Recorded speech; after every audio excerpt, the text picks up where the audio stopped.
ग्रामदेवताभ्यो नमस्तान देवताभ्यो नमः। सर्वेभ्यो देवेभ्यो नमः। सर्वेभ्यो ब्राह्मणेभ्यो नमः। सिद्धिबुद्धिसहिताय श्रीमन्महागणाधिपतये नमः। वक्रतुंड महाकाय सूर्यकोटि समप्रभा निर्विघ्नं कुरु मे देव सर्वकार्येषु सर्वदा।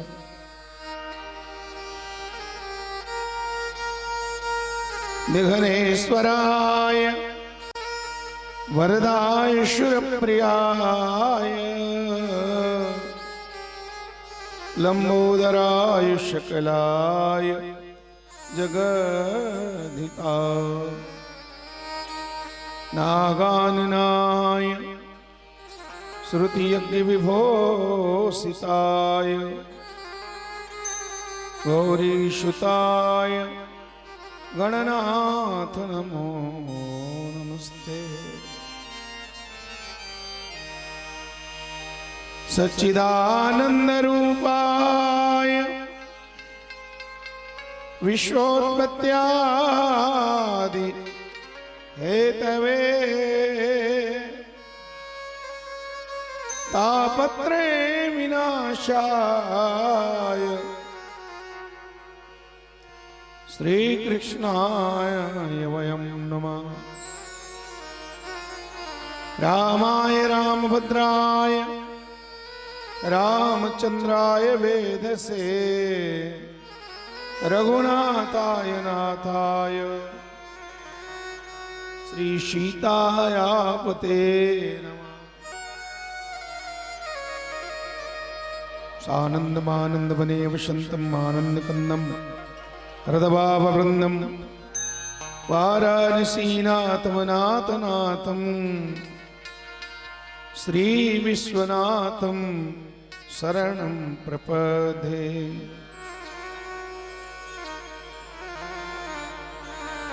मनोजवं मारुततुल्यवेगं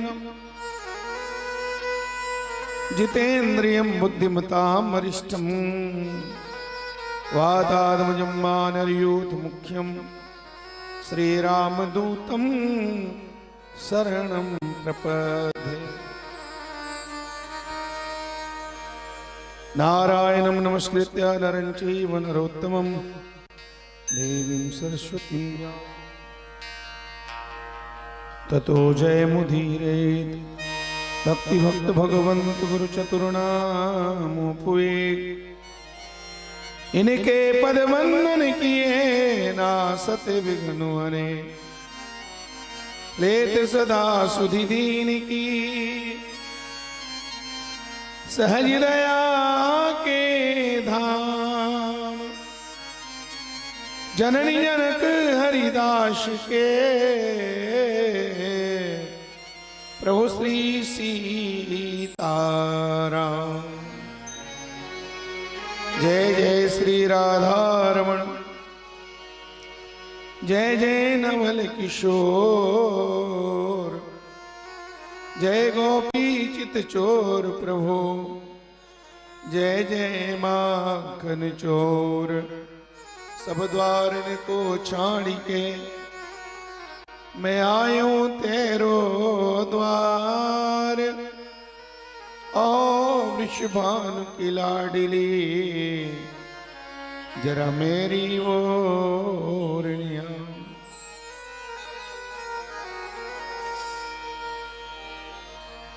राम नाम सुखदाई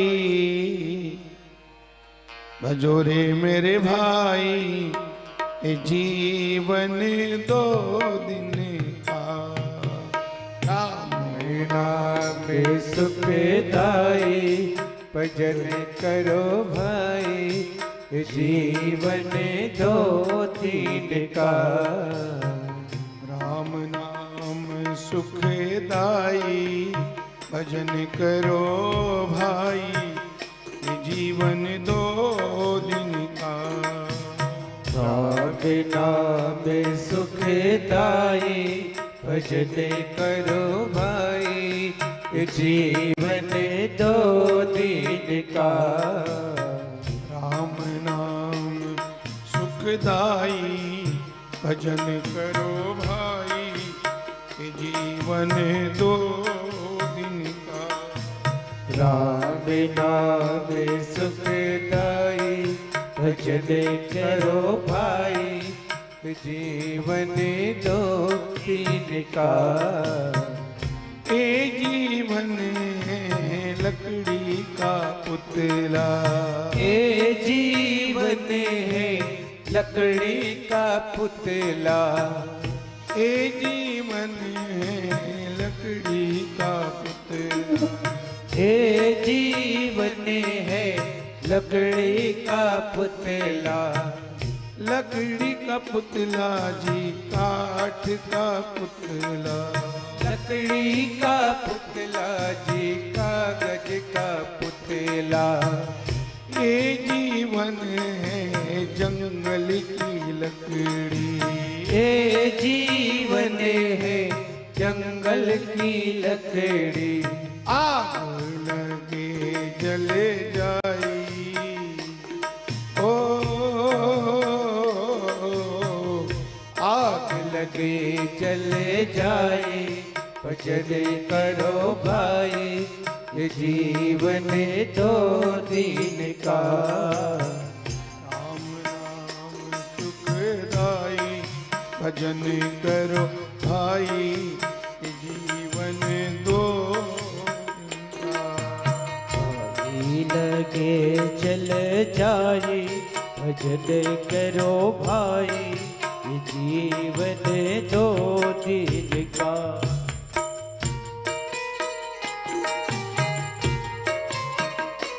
जय हो।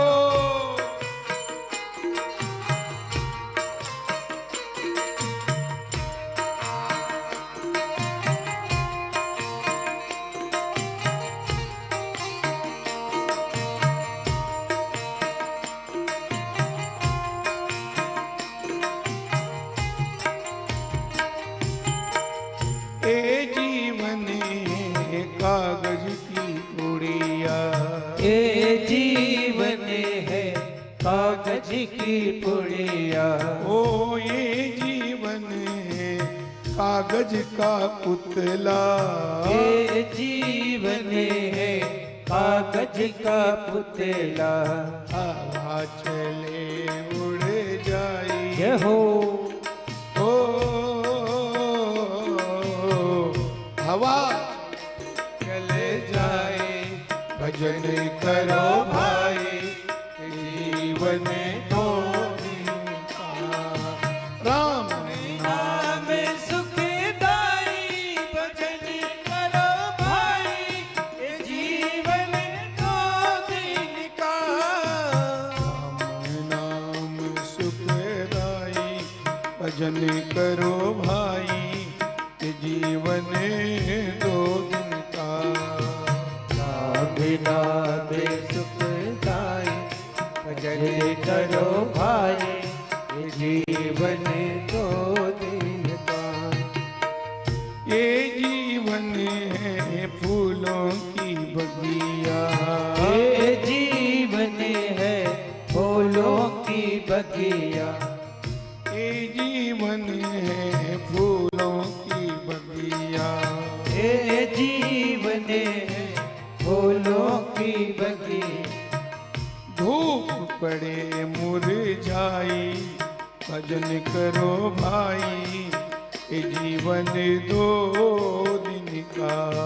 धूप बड़े मुरझाए भजन करो भाई जीवन दो दिन का।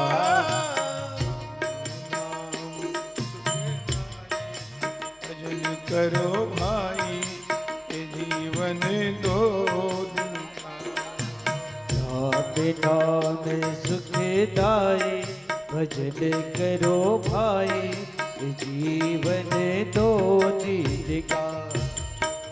ये जीवन है माटी का पुतला। जीवन है माटी का पुतला, ए जीवन है माटी का पुतला, ये जीवन है माटी का पुतला, माटी का पुतला जी माटी का खिलौना, माटी का पुतला जी माटी का खिलौना, माटी का पुतला जी माटी का खिलौना, माटी का पुतला जी माटी का खिलौना, ए जीवन है माटी का पुतला, ये जीवन है माटी का पुतला, बूंद पड़े भूल जाई भजन करो भाई, जीवन दो दिन का, फूल पड़े भूल जाए भजन करो भाई, जीवन दो दिन का, राम राम सुखदाई भजन करो भाई, जीवन दो दिन का, भाई भजन करो भाई, ये जीवन दो दिन का, राम नाम सुखदाई भजन करो भाई, जीवन दो दिन का, ये जीवन है सपनों की माया, ये जीवन है सपनों की माया, ये जीवन है सपनों की माया, ये जीवन है सपनों की माया, आँख खुले कछु नाई, आँख खुले कछु नाई, भजन करो भाई, जीवन दो दिन का, आँख खुले कछु नाई, भजन करो भाई, जीवन दो दिन का, राम नाम सुखदाई भजन करो भाई, जीवन दो दिन का,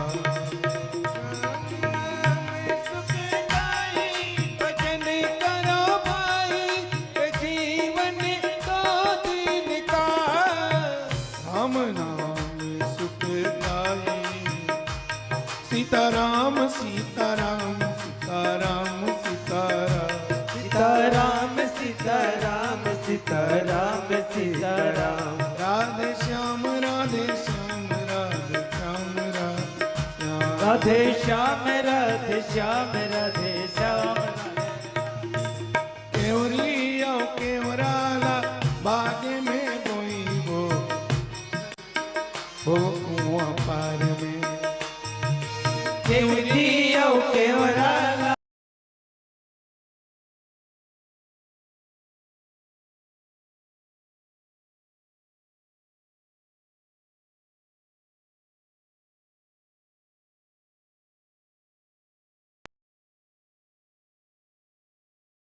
केवरी आओ केवराला, बागे मां बोई वो घुंघराला कबो कुआं ओ पार,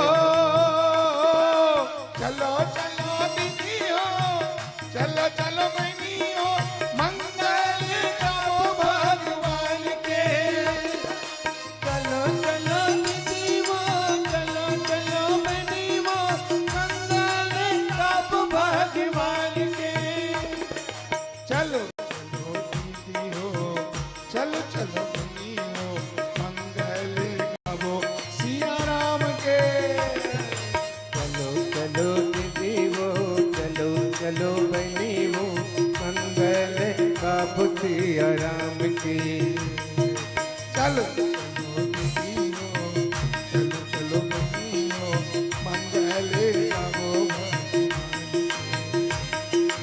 चलो चलो दीदी वो, चलो चलो बहनी वो, मंगल कब भगवान के, बोलो भक्त वत्सल भगवान की जय सियापति रामचंद्र की जय। उमापति महादेव की जय। पवन सुत हनुमान की जय। शेषपति लखनलाल की जय। गोस्वामी श्री तुलसीदास जी महाराज की जय। वृंदावन वाके बिहारी लाल की जय। अयोध्यानाथ की जय। मथुराधीश की जय। द्वारिकाधीश की जय। श्री गिरिराज महाराज की जय। भागवत महापुराण की जय। संत समाज की जय। मातृशक्ति की जय। दंतेश्वरी मैया की जय। नमः पार्वती पदे हर हर महादेव। श्री हरि नमः।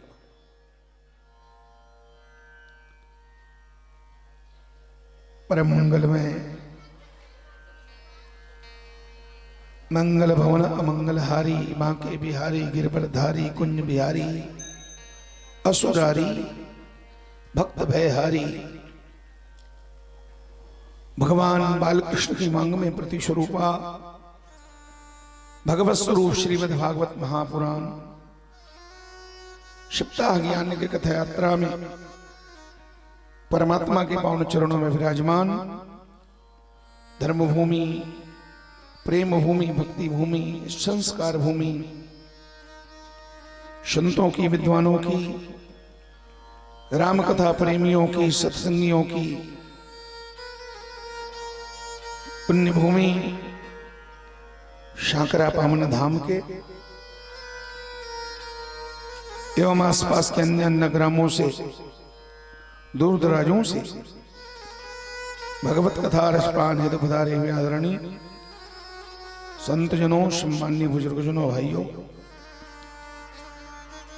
परम श्रद्धामयी, वात्सल्यमयी, करुणामयी, ममतामयी,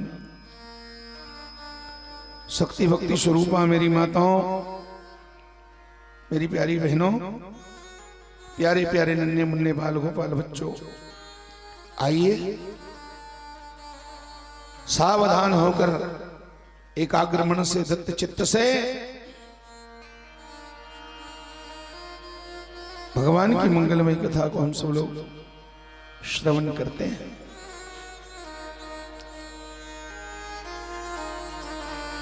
भगवान की कथा हमारे जन्म जन्मांतरों के पापों का प्रक्षालन करती है। क्यों नहीं? आखिर भगवान की कथा भी तो गंगा जी है, ज्ञान गंगा। भागीरथी गंगा में स्नान करने से तन के पाप धुलते हैं और भागवती गंगा में स्नान करने से हमारे मन के पाप समाप्त होते हैं।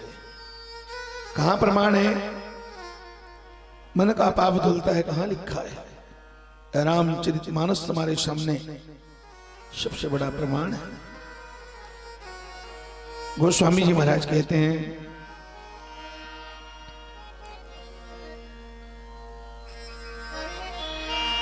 मन क्रम बचन जनित अघ जाई, मन कर्म वचन जनित, मनसा वाचा कर्मणा, मन से वाणी से कर्म से, मन क्रम वचन जनित अघ जाई। अघ मने पाप, किसका? मनसा वाचा कर्मणा, किसके पाप धुलते हैं? तुझे यह कथा सुने मन लाई, सुने वो मरदाई, मन क्रम वचन जनित अघ जाई। जे यह कथा सुने मन लाई, मन लगा करके सुंदर भावों से जो भगवान की कथा को श्रवण करते हैं, सत्संग करते हैं, भागवत की मंगलमयी कथा को जो सुनते हैं उसके जन्म जन्मांतरों के अनंत जन्मों के पाप समाप्त हो जाते हैं मेरी माता। अनंत जन्मों के पाप समाप्त हो जाते हैं। कहां लिखा है भैया? रामचरितमानस में। मनसा वाचा कर्मणा। जब हम भगवान की कथा सुनते हैं तो भगवान हमारे जन्म जन्मांतरों के समस्त पापों को धो देते हैं।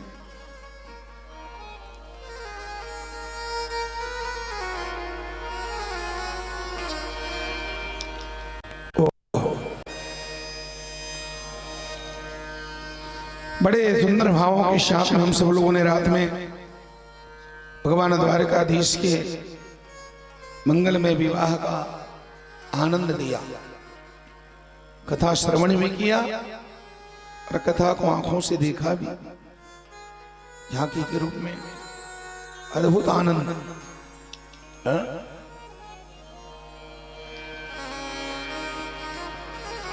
परमानंद की प्राप्ति हुई। माता रुक्मिणी महालक्ष्मी नारायण की हो गई। लक्ष्मी सिर्फ नारायण की है और किसी की नहीं है।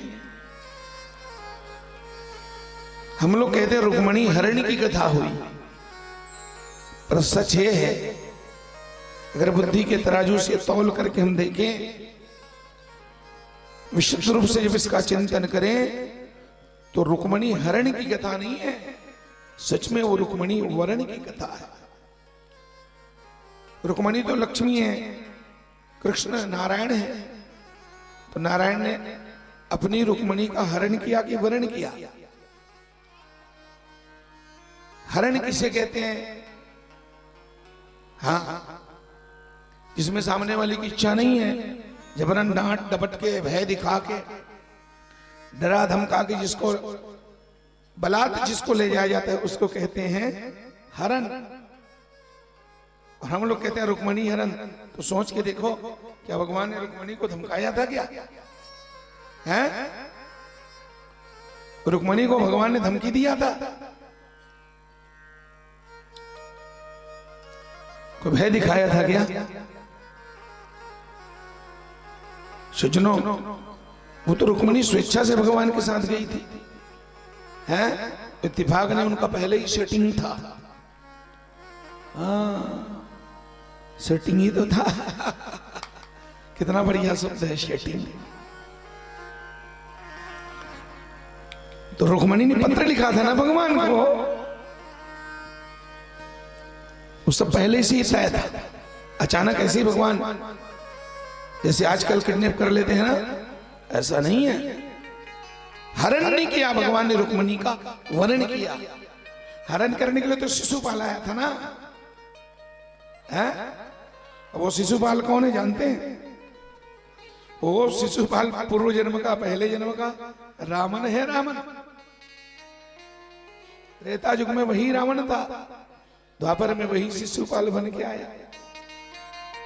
तो शिशुपाल ने रावण के रूप में सीता का किया था हरण। रावण ने किया था सीता का हरण, इसलिए रावण का हो गया। और ऐसे मरा बाप रे, अभागा है। रावण हर साल मरता है। एक आदमी मेरी माता एक ही बार तो मरता है ना, लेकिन रावण हर साल मरते हैं, क्योंकि रावण ने सीता का हरण किया था। रावण ने सीता का हरण क्यों किया? रावण तो ज्ञानी है ना, 4 वेदों का ज्ञाता है, महापंडित की जिसे उपाधि है। महापंडित सिर्फ रावण है पूरे वर्ल्ड में, समझ गए?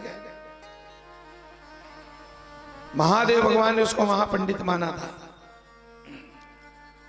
तो रावण 4 वेदों का ज्ञाता है, लेकिन सीता का हरण क्यों किया? रावण को पता है सीता साक्षात भक्ति है। रावण ने सीता का हरण किया, लेकिन रावण ने कभी भी कुदृष्टि नहीं किया सीता के ऊपर में। है?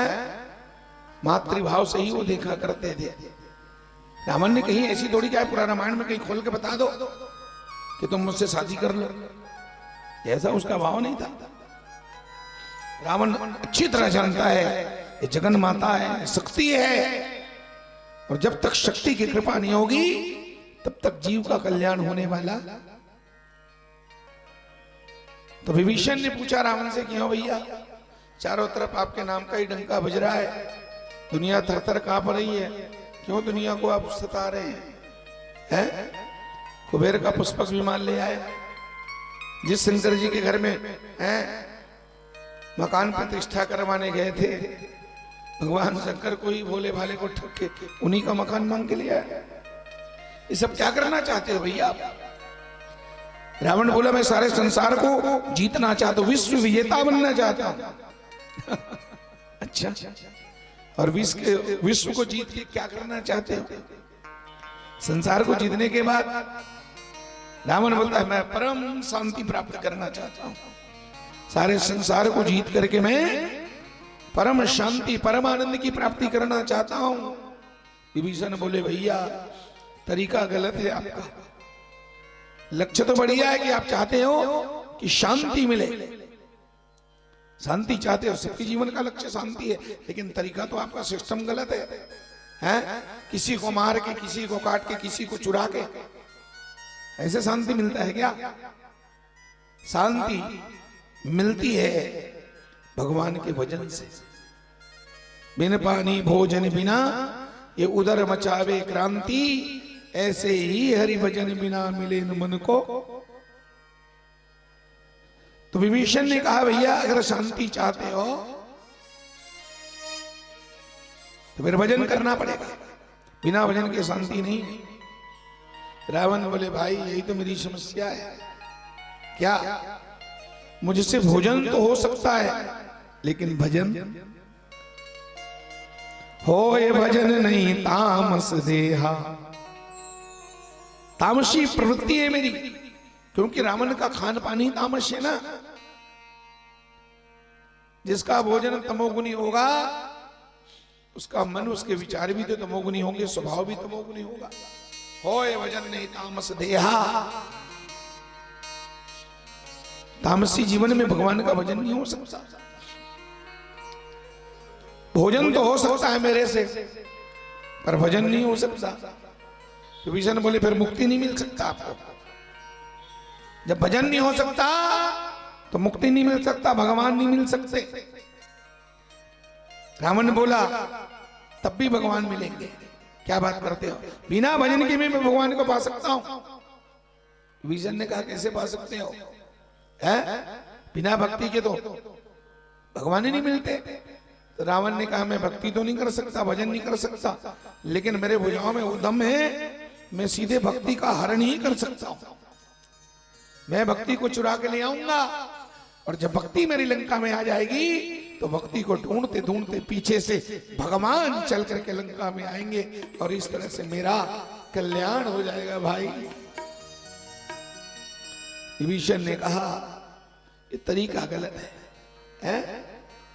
यही तो रावण जी की जीवन की भूल है। चाहता रावण तो सीता मां के चरणों में जाकर के मातृभाव से रो रो करके कह सकता है, मां तेरे लाखों बेटों में एक मैं भी हूं, मां मैं भी तो तुम्हारा बेटा हूं ना, पर मैं कपूत हूं। मां पुत्र भले कुपुत्र हो जाए, पर माता कभी कुमाता, कुपुत्र हो जाए कुछ कुमाता न भवती।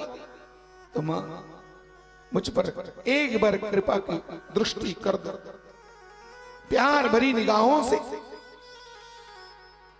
एक बार अपने पुत्र की ओर देख दो। मां आपकी दृष्टि पड़ते ही, आपके दया दृष्टि से मेरा उद्धार हो जाएगा। रावण ऐसा कह सकता था, पर वो झुकना जानता नहीं है। वो धमका करके सीता से कहता है, एक बार विलोक मम, क्या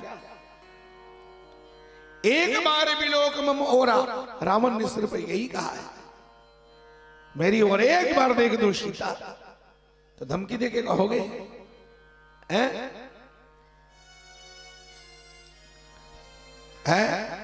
तव अनुचरी करो पन मोरा। कितने मेरे महलों में रानियां हैं, मंदोदरी आदि जितने भी, सबको तेरे चरणों में डाल दूंगा। एक बार विलोक मम ओरा, एक बार मेरी ओर देख दो, धमका के कहता है। अब उसी को प्यार से कहता, रो रो के कहता, पुत्र बन करके कहता है, तो क्या सीता माता कृपा की दृष्टि नहीं करती? बराबर करती। रावण को अच्छी तरह मालूम है, जब तक भक्ति की, जब तक मां की, जब तक सीता की कृपा नहीं होगी, तब तक मेरे जीवन का उद्धार नहीं होगा। उसको भी मालूम है, पर उसका सिस्टम गलत है, तरीका गलत है। रावण का भाव अच्छा है, स्वभाव गलत है प्यारे। तो तृणधरी ओट कहत बेदेही, सुमिरी अवधपति परम स्नेही, सुन खद्यत्य है कबहू की नलनी करे विकासा। सीता ने रावण की ओर नहीं देखा। मेरी माताओं, रावण ने सीता का हरण कर लिया। भगवान आए, रावण का वध हुआ। जरूर आए भगवान, लेकिन वध करने के लिए तो आए। तो भाव ये है, लक्ष्मी सीता है और कभी उसका हरण नहीं करना चाहिए। भगवान ने आपको खूब संपत्ति दिया है, तो उसका दान करो। लक्ष्मी का दान करना चाहिए। दान करने से लक्ष्मी पवित्र रहती है, शुद्ध रहता है, हैं? यही कन्यादान है। लक्ष्मी का दान ही तो कन्यादान है। आप सब भीष्मक बनो। भगवान ने संपत्ति दिया है प्यारे। आप कहोगे हम तो अपनी योग्यता से कमाते हैं, तो योग्यता से कमाते हो, ठीक है, तो योग्यता भी किसने दिया आपको? परमात्मा ने तो दिया है। हम अपनी बुद्धि से कमाते हैं, तो बुद्धि किसने दी आपको? भगवान ने दिया। आप कहते हैं हम तो अपने मेहनत से कमाते हैं। अच्छा, हमको किसी ने फोकट में दे दिया क्या? मेहनत से कमाते हो, अच्छा है, लेकिन मेहनत करने की शक्ति किसने दी? आपकी भुजाओं में परमात्मा ने दिया।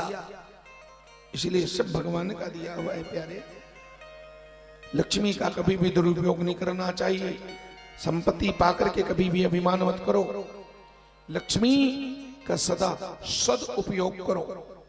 सत्य धन उपयोग बराबर सदुपयोग। सत्य कौन है? बोले भगवान सत्य है, ईश्वर सत्य है। और सत्य स्वरूप ईश्वरीय कार्यों में, भगवत कार्यों में लक्ष्मी का विनिमय करना, यही ईमानदारी से, यही कन्यादान। और साकरावली मेरे भाई बंधु इतने भाग्यशाली हैं और इतने समझदार हैं, अपने समझदारी का परिचय दिया। आप हर तरह से साधन संपन्न हैं। आप नौकरी में हैं, यहाँ की दीदियां शिव नौकरी में हैं, पढ़ी लिखी बहनें शिक्षिका हैं, जुगल रूप में दोनों पति पत्नी यहाँ के सब शिक्षक शिक्षिकाएं। अच्छी बात है। और उस धन का आपने बिल्कुल सटीक सदुपयोग किया है।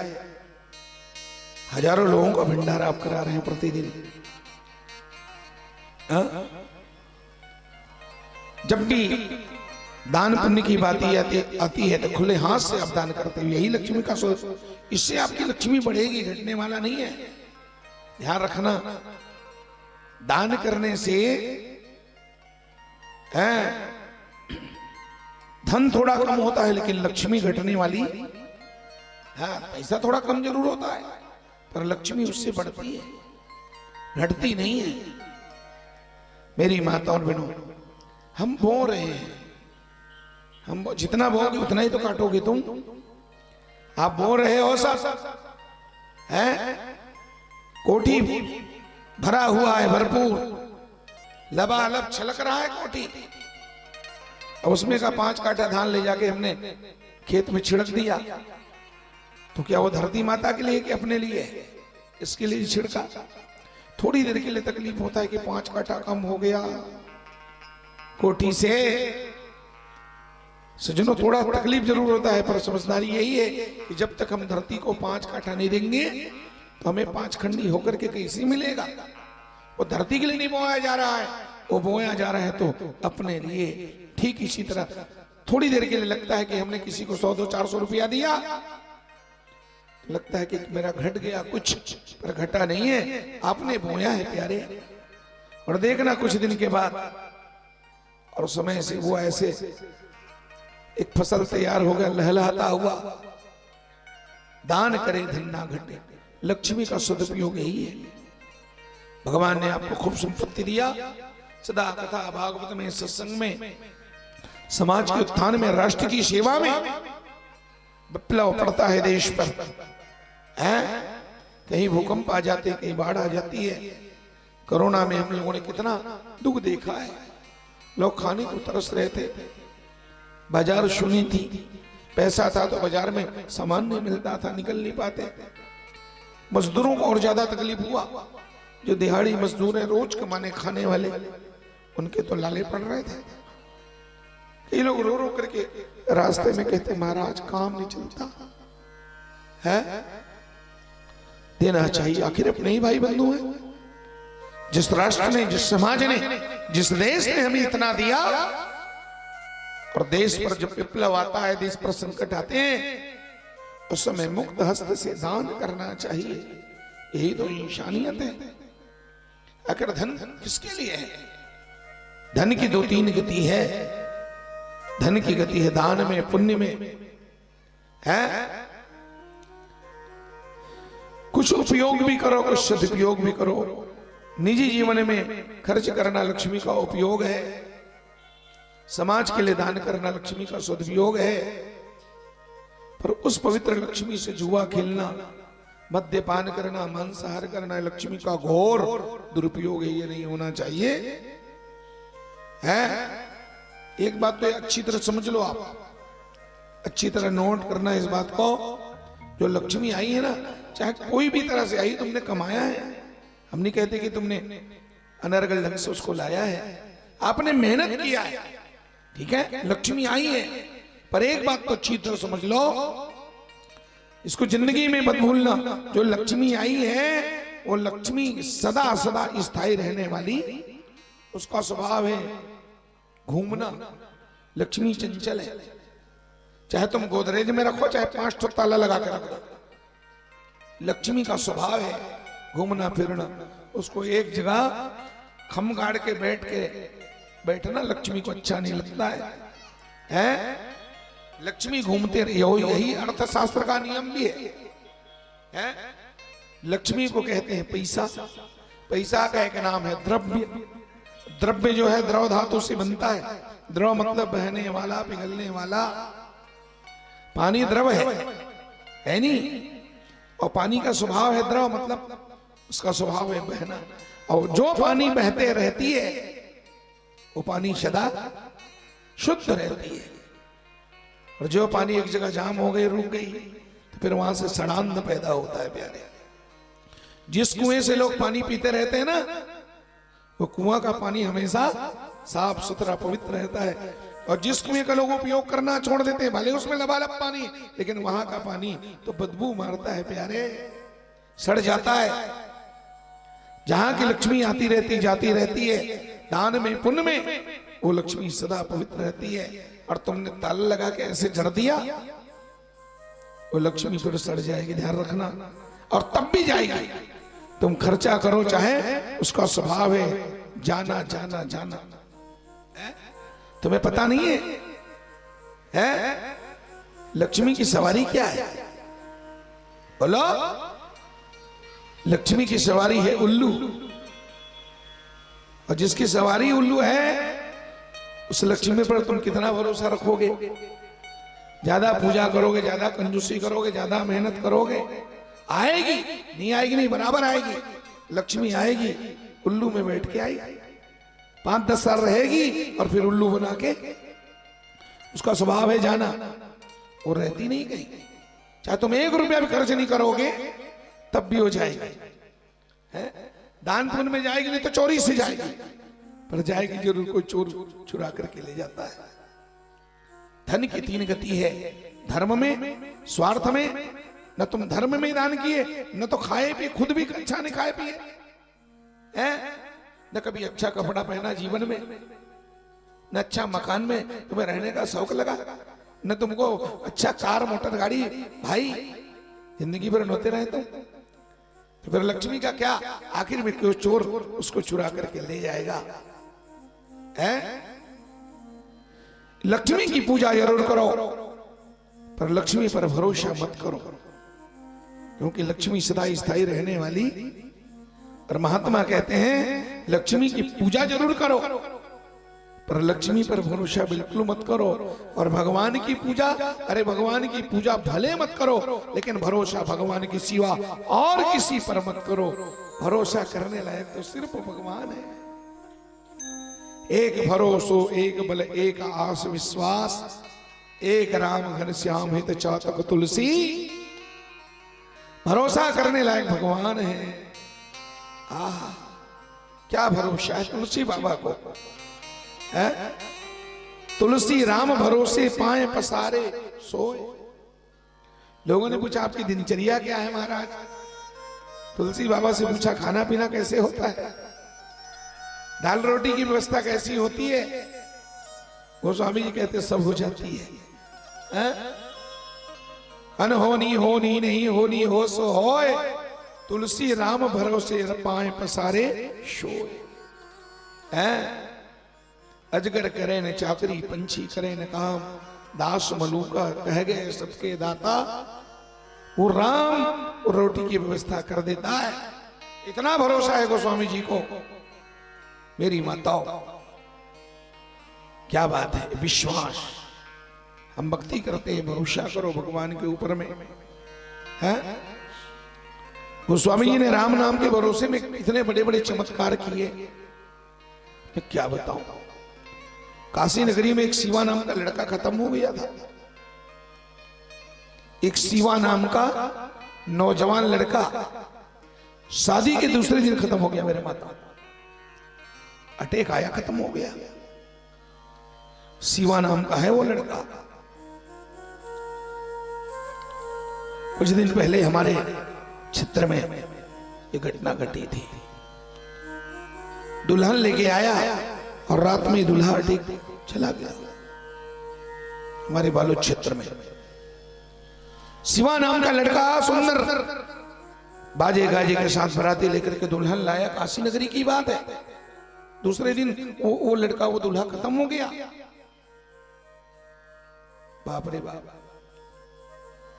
जहां खुशियां झलक रही थी आज मातम में बदल गया खुशी। क्या करे? अर्थी में चिता करके जब उस लड़के को ले जाएगा हरिश्चंद्र घाट जलाने के लिए, अग्नि संस्कार के लिए, तो उस शिवा की नई दुल्हन बोली मैं भी पति के साथ सती हो जाऊंगी। जब मेरा पति नहीं है तो मैं जिंदा रह के क्या करूं? ये सुहाग किसके लिए है? उस जमाने की बात थी, पहले आज से 500 साल पहले देश में सब कट्टरता थी। विधवा विवाह होता नहीं था, लोग सती हो जाते थे। तो दुल्हन बोली नहीं मिली दुल्हन, जब पति नहीं तो मैं जिंदा रह के क्या करूं? मैं भी सती हो जाऊंगी। आगे आगे अर्थी और पीछे पीछे उसकी दुल्हन जा रही थी। लोग उस अर्थी को ले जाते, कह रहे थे राम नाम सत्य है। जिस रास्ते से अर्थी जा रही थी पीछे पीछे उसकी नई नवीली दुल्हन जा रही थी। मां भर चूड़ी मांग भर सिंदूर, आज सती होने निकल जा रही। ठीक उसी रास्ते से गोस्वामी जी आ रहे थे। सामने से गोस्वामी जी आ रहे थे।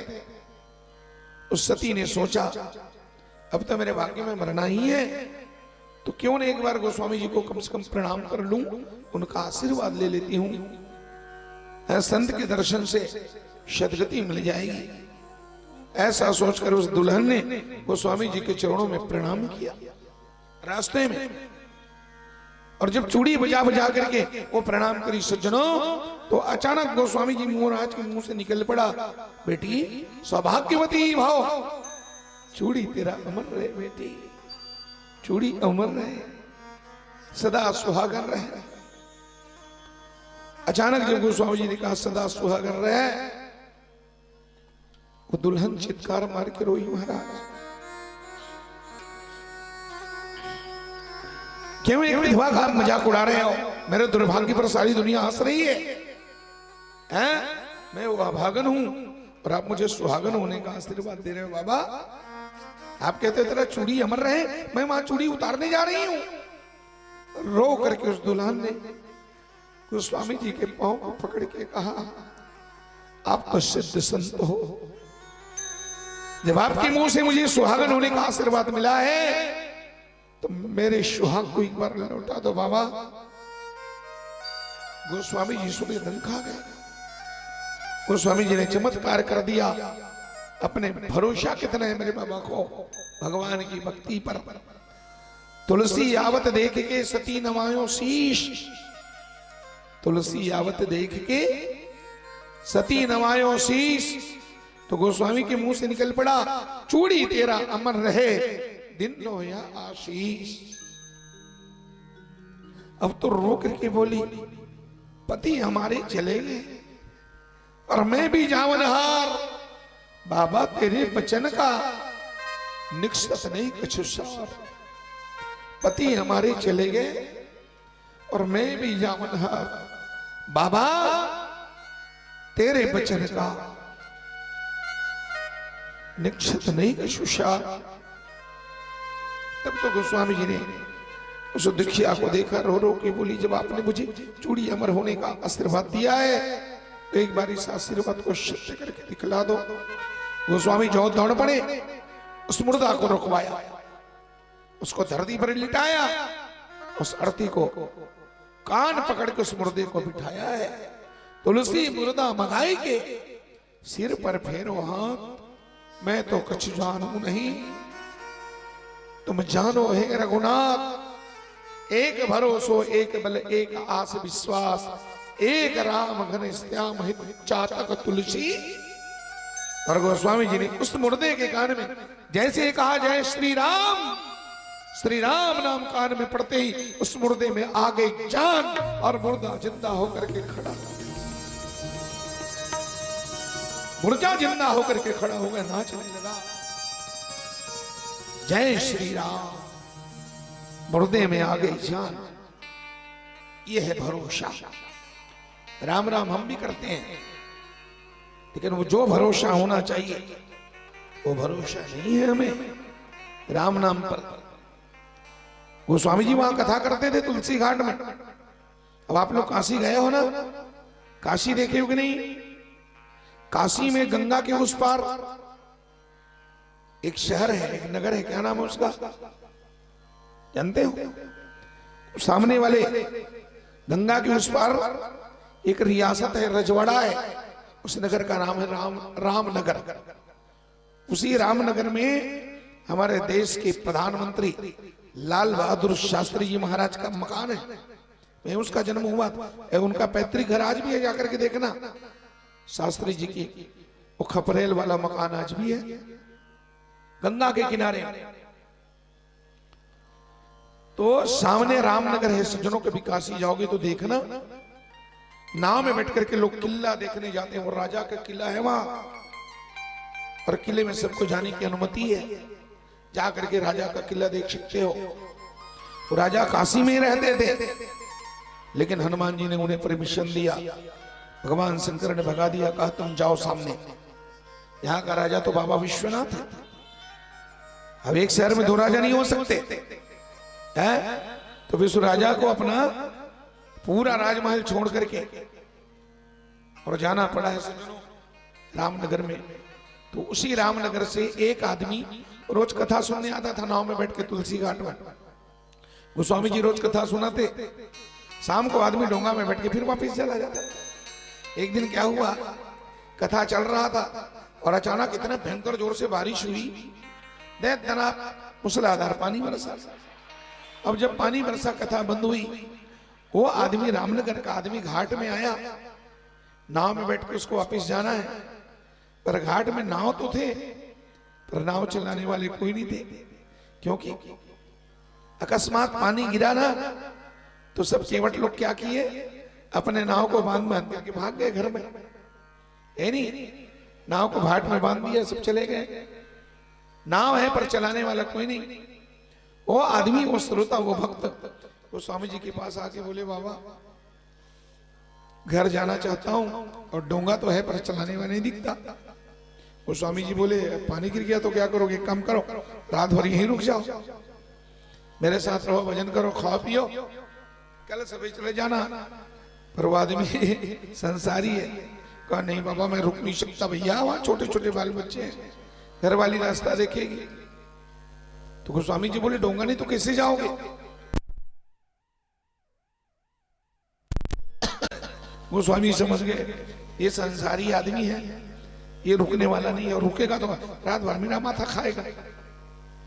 तो गोस्वामी जी ने क्या किया, एक छोटी सी पुड़िया दिया, कागज की पुड़िया देकर उसके हाथ में देके कहा इसको रख, और ये पुड़िया हाथ में रख करके इसको देखना भर मत, खोलना भर मत, जा भैया गंगा के किनारे में जाके मुझको मेरे घर में जाना है, मेरे गांव रामनगर जाना है, ए गंगा मैया दया करके मुझे रास्ता दो, बस इतना ही बोलना, ठीक है। पर ये पुड़िया खोल के मत देखना, पकड़े रहना। वो आदमी घाट पर आया 80 घाट में, और गंगा जी से हाथ जोड़ के बोलता है गंगा मैया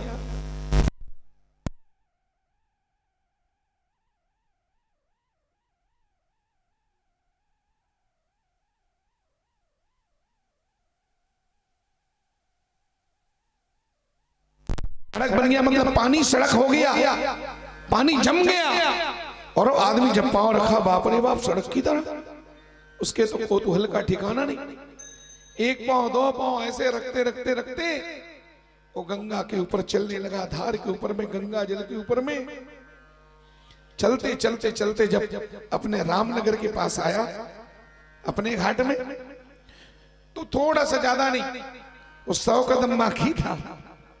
तो उस आदमी के मन में उथल पुथल हुआ, देखते हैं गोस्वामी जी ने क्या दिया है, वे जादू हो गया। हालांकि गोस्वामी जी मना किए थे मत खोल के देखना, पर उसके मन में भाव आया, तो देखते तो क्या है। और जब ऐसे हाथ खोल करके देखा माता कुछ नहीं था। गोस्वामी जी ने क्या किया था, एक तुलसी दल में श्री राम नाम लिख करके उसको दिया था, तुलसी दल में केवल राम नाम था। राम नाम को देखते ही उस आदमी की श्रद्धा खत्म। क्या सोचा बाप रे बाप, मैं कोई जादू मंत्र समझ रहा था, तो स्वामी जी ने कोई बढ़िया ताबीज वाबीज दिया होगा करके, इसमें कुछ नहीं है, तो राम नाम लिखा है, तो ये राम नाम तो मैं भी जानता हूं, तो बहुत बड़ा जादू थोड़ी है।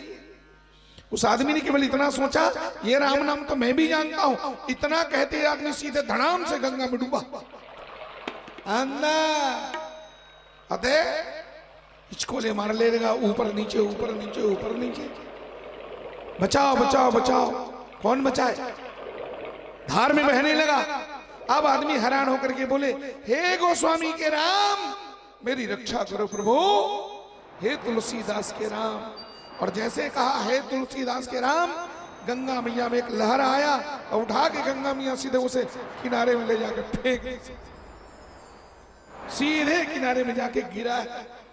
बाप रे बाप, ले दे करके जान बचा, सीधे घाट में पहुंचा, वो गिर गया सूखे में जाके, है जैसे तैसे घर पहुंचा, रात भर अपने घर में रहा।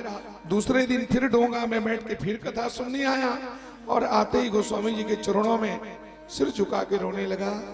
गोस्वामी जी बोले बढ़िया बढ़िया पहुंचे कि नहीं, सकुशल घर पहुंचे महाराज, लेकिन वहां गड़बड़ हुआ। क्या आपने कहा था कि पुड़िया खोल के मत देखना, लेकिन मैं क्या करूं महाराज, चंचल मन है। मैंने देखा तो क्या लिखा था, उसमें तो राम नाम लिखा था। फिर क्या हुआ, उस राम नाम को देख के केवल मेरे मुंह से यही निकल गया, ये कौन सा बड़ा चमत्कार है, राम नाम तो मैं भी जानता हूं।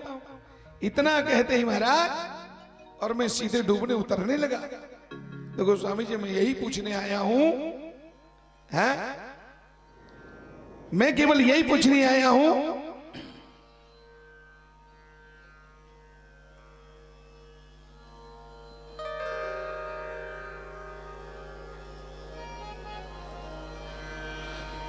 बोलो वृंदावन बिहारी लाल की जय। ब्रज सज्जनों मेरी महत्व ध्यान दीजिए। उस आदमी ने कहा महाराज मैं केवल एक ही प्रश्न आपसे पूछना चाहता हूं, राम राम तो मैं भी किया वहां, जब मैं डूबने उतरने लगा गंगा में, हे राम हे राम, लेकिन मेरा कोई काम नहीं हुआ। लेकिन मैंने जब कहा हे तुलसीदास के राम मेरी रक्षा करो, तो मैं एक किनारे में गंगा के तट में पहुंच गया। महाराज ले दे के मैं बच गया। तो मेरा प्रश्न यही है, जिस राम को मैं भजन करता हूं, जिस राम का नाम मैं लेता हूं, वो अलग है क्या? और आपने जो राम नाम लिख के दिया था वो अलग है क्या? आपका राम और मेरा राम अलग अलग है क्या? वो स्वामी जी सुन करके आंखों में आंसू आ गया, रो करके बोले भैया सुन, है? राम तो वही है, बात सिर्फ भरोसे की है? मुझको मेरे राम में भरोसा है, पर तुझको तेरे राम में उतना भरोसा जपता जरूर है, राम नाम लेता जरूर है, पर जो भरोसा होना चाहिए वो भरोसा नहीं है। सुनो मेरी माता, राम राम सब कोई कहे ठग ठाकुर और चोर, लेकिन बिना प्रेम रिझे नहीं। तुलसी नंद किशोर विश्वास पूर्वक तो भरोसा भगवान के ऊपर करो। धन संपत्ति तो आनी जानी है, ये तो आते जाते रहता है नहीं, ये तो दुनिया का चक्र है माताओं। धूप धूप नहीं है, हमेशा धूप नहीं है, रात भी आती है, रात जाता है, सवेरे भी आता है, कहीं धूप कहीं है। हम लोग गाते हैं ना, गाते हैं कि नहीं?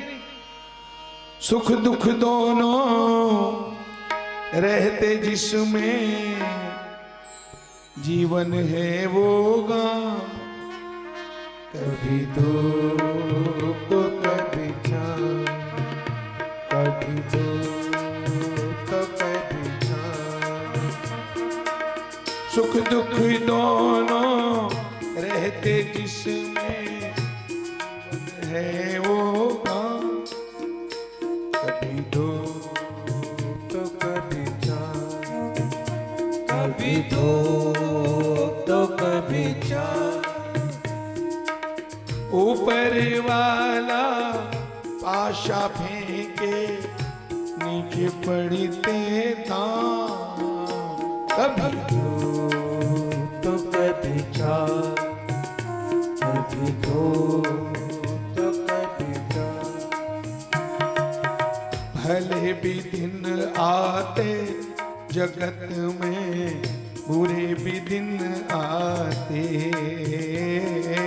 भले भी दिन आते जगत में, बुरे भी दिन आते। ओ भले भी दिन आते जगत में, बुरे भी दिन आते, भले भी दिन आते जगत में, बुरे भी दिन आते। खट्टे मीठे फल कर्म के सभी यहाँ पाते, खट्टे मीठे फल कर्म के सभी यहाँ पाते। कभी उल्टे कभी सीधे पड़ते, अजब समय के दांव, कभी कभी धूप तो कभी छाँव। ऊपर वाला आशा फेंके, नीचे पड़ते दांव, कभी धूप तो कभी छाँव। ये सुनो, कभी धूप। ये गीत तो बहुत पुराना गीत है ना, नया गाते हैं नया। क्या? सुख दुख दो पहलू है, हमें हंस के शहनाए, सुख दुख दो पहलू है, हमें हंस के सहना है। सुख दुख दो पहलू है, हमें हंस के सहना है, दुख दो पहलू है, हमें हंस के सहना है। जैसे भी रखोगे तुम हमें वैसे ही रहना है। सुख दुख दो पहलू हमें हंस के सहना है। जैसे भी रखोगे तुम हमें वैसे ही रहना है।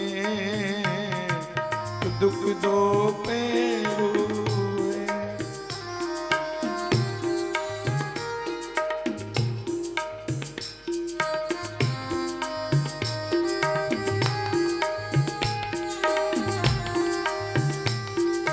भरोसा रखो अपने मालिक के ऊपर में। जीवन उतार चढ़ाव जीवन में आते रहते हैं।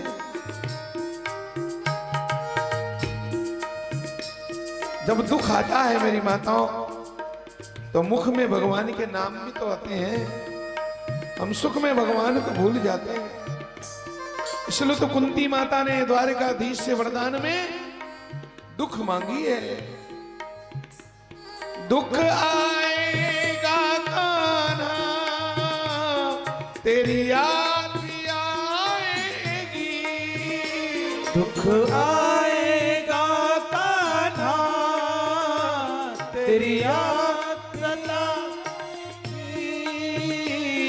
दुख आएगा कान्हा तेरी याद भी आएगी। दुख आएगा कान्हा तेरी याद भी आएगी। तेरी याद में अखियां मेरी नीर बहाएगी। अखियों के इस जल से नैनों के इस जल से तेरे चरणों को धोना है। चरणों को धोना है। जैसे भी रखोगे तुम हमें वैसे ही रहना है। तो क्या कहना है? जैसे भी रखोगे तुम हमें वैसे ही रहना है। और घर में जाके क्या कहना है? एक प्यार का नगमा मौजों की रवानी। ओ एक प्यार के माहे मौजों की रवानी है। जिंदगी और कुछ भी नहीं हम सबकी कहानी है। एक प्यार के माहे मौजों की रवानी है। जिंदगी और कुछ भी नहीं तेरी मेरी कहानी है। सुख दुख दो पहलू है। बोलो भक्त वत्सल भगवान की जय। यही रुक्मणी हरण की कथा का सार भाव है। धन पाकर के कभी आदमी को गुमान नहीं करना चाहिए, इतराना नहीं चाहिए। हो सके तो समझदारी से थोड़ा बहुत, भाई उससे धन की शुद्धि होती है, हैं? भगवान ने हमें इतना दिया है? लेकिन गृहस्थी के धन में कितने जीवों का अधिकार है पता है आपको? चींटी तो बिल्कुल छोटी है, तो कमाती नहीं, तो क्या उन्हें जीने का हक नहीं है क्या? चींटी कैसे खाएगी? हैं? कीड़े मकोड़े कैसे जिएंगे? गौ माता कैसे जिएगी? सज्जनों, गृहस्थ आश्रम को लोकपाल आश्रम कहा है। भगवान ने खूब संपत्ति दिया, थोड़ा थोड़ा उन निरीह पशुओं के लिए, हैं? जो चींटी को कन भर देता है और हाथी को मन भर देता है, वो दीनानाथ दया सागर अपने भक्तों की सुध लेता है। तो हमारे धन में सबका अधिकार है। कुत्ता है, बिल्ली है, गाय से लेके चींटी तक चींटी को रोज शक्कर डाला करो, आटा में शक्कर मिला करके चींटी को दान करो। भोजन सबसे पहले निकले घर में, जब भोजन बनता है तो सबसे पहले हिंदुओं के घर के भोजन में किसका अधिकार है? गौ माता का अधिकार है? और खाने के पीने के बाद लास्ट में बच जाए उसमें श्वान का अधिकार है, कुत्ते का अधिकार है। कुत्ता केवल कुत्ता नहीं है, कुत्ते के केवल कुत्ता ही मत समझो, कुत्ता काल भैरव की सवारी है। काल भैरव स्वयं भगवान शंकर है। तो सब में सबका सहयोग करो, है ना। किसी के काम जो आए उसे इंसान कहते हैं, पराया दर्द अपनाए उसे इंसान कहते हैं। लक्ष्मी का कभी अभिमान मत करना। और जिन जिन लोगों ने लक्ष्मी पर भरोसा किया, अरे 200 एकड़ है, 300 एकड़ है, आज उन एकड़ वालों की अकड़ खत्म हो गई। आज भिखारी बन करके घूम रहे हैं, बड़े बड़े आए हैं, आज खत्म, माल खत्म, गुजारा चल रहा है माल गुजारों का। इसलिए कभी भी अभिमान अहंकार मत करना। लक्ष्मी की पूजा करो, लक्ष्मी पर भरोसा मत करो। क्योंकि एक भजन आता है, स्थाई किसी से न नाता, बड़ी चंचल है लक्ष्मी। मनिहारी का भेष बनाया श्याम चूड़ी बेचने, इसी तर्ज पर है वो भजन। स्थाई किसी से न नाता, बड़ी चंचल है लक्ष्मी। कभी राजा के घर, कभी रंक के घर, तुमको है मैया भाता, बड़ी चंचल है लक्ष्मी। और ऐसे लक्ष्मी पाको जो न सम्मान दे, ध्यान मां पे न दे। तो लक्ष्मी को सम्मान नहीं देता है। कई लोग क्या बोलते हैं, लक्ष्मी तो हाथ के मैल है। लक्ष्मी का कितना बड़ा अपमान है, हाथ का मैल है। लक्ष्मी को पाकर के जो बहुरा जाता है, जो न सम्मान दे, ध्यान मां पे न दे, पीछे है वो पछताता, बड़ी चंचल है लक्ष्मी। तो रुक्मणी भगवान की हो गई। रुक्मणी का एक बेटा आया, क्या नाम है उसका? सुखदेव भगवान कहते हैं, कामस्तु वासुदेवांसो दग्ध प्राग रुद्रमन्युना, देहोपपत्ते भूयस तमेव प्रतिपद्यत। स एव जातो वे वैदर्भ्याम कृष्णवीर्य समुद्भव, प्रद्युम्न इति विख्याता सर्वो नौमः पितो, तम संबरः कामरूपी हत्वा तो कम निर्दिशम, सविदित्वात्मनः शत्रुं प्रासोदमन्यत्यगाद्गृहम्। कामस्तु वासुदेवांसो दग्ध प्राग रुद्रमन्युना। देखो मेरी माताओं, रुक्मणी का भगवान कृष्ण के साथ जब विवाह हुआ तो 1 साल के बाद रुक्मणी का एक बेटा हुआ, नाम है उसका प्रद्युम्न कुमार। और प्रद्युम्न का जिस दिन छठी मनाया जा रहा था, जन्मोत्सव मनाए जा रहे थे द्वारका में, हजारों लाखों लोगों की भीड़ आ रही है, सब आ रहे हैं, रुक्मणी कृष्ण को बधाई दे रहे हैं, बच्चे के पांव लग रहे हैं, आशीर्वाद दे रहे हैं, अपना गिफ्ट भी दे रहे हैं। भीड़ इतनी है, इतनी भीड़, हाँ मेरी बात पर सांकरा से ज्यादा भीड़ नहीं है भाई। भीड़ वहां भी थी, फिर सांकरा से ज्यादा नहीं। सब लोग आ रहे थे रुक्मणी के भवन में। इसी भीड़ का फायदा उठाया एक असुर ने, क्या नाम है उसका? तम संबरः काम रूपी। देखो सम्रासुर को भी काम रूप कहा गया है, और कामदेव भी काम है, और सम्रासुर भी, उसको भी काम कहा है। कामस्तु वासुदेवांशो, कामदेव को भगवान वासुदेव कृष्ण का अंश माना जाता है। जो पहले जन्म का कामदेव है ना, भगवान ब्रह्मा का बेटा है, वही कामदेव दूसरे जन्म में द्वापर में भगवान कृष्ण का बेटा प्रद्युम्न बनकर के प्रकट हुआ। सज्जनों, पहले जन्म का कामदेव, दूसरे जन्म में कृष्ण भगवान का बेटा, और बन करके प्रकट हुआ। प्रद्युम्न नाम है उसका। छठी के दिन एक राक्षस ने उसका हरण किया। तम समरह काम रूपी, समरासुर भी काम है, पर अंतर क्या है? कामदेव भी काम है और समरासुर भी काम है। दो काम कैसे? कहा दोनों काम के प्रतीक हैं। फर्क केवल इतना है कि प्रद्युम्न कुमार धर्म सम्मत काम है, कृष्ण का बेटा प्रद्युम्न जो है वो धर्म सम्मत काम है, जबकि समरासुर अधर्म सम्मत काम है। समझ गए? देखो हमारे शास्त्रों में काम की निंदा नहीं है, ध्यान रखना। हमारे यहां काम को गलत नहीं बताया गया। बिना काम के सृष्टि कैसे होगी? सृष्टि का विस्तार कैसे होगा? इसलिए काम को हमारे यहां देव कहा गया है। काम क्या है? काम देव है, काम दैत्य नहीं है। कितना सुंदर विशेषण है। काम देव है, काम को देवता कहा गया है, लेकिन कब? जब वो काम धर्म सम्मत हो तब वो काम देव है। अगर वही काम धर्म को छोड़ के अधर्म में हो जाए तो फिर काम देव नहीं है, फिर काम दैत्य बन जाता है।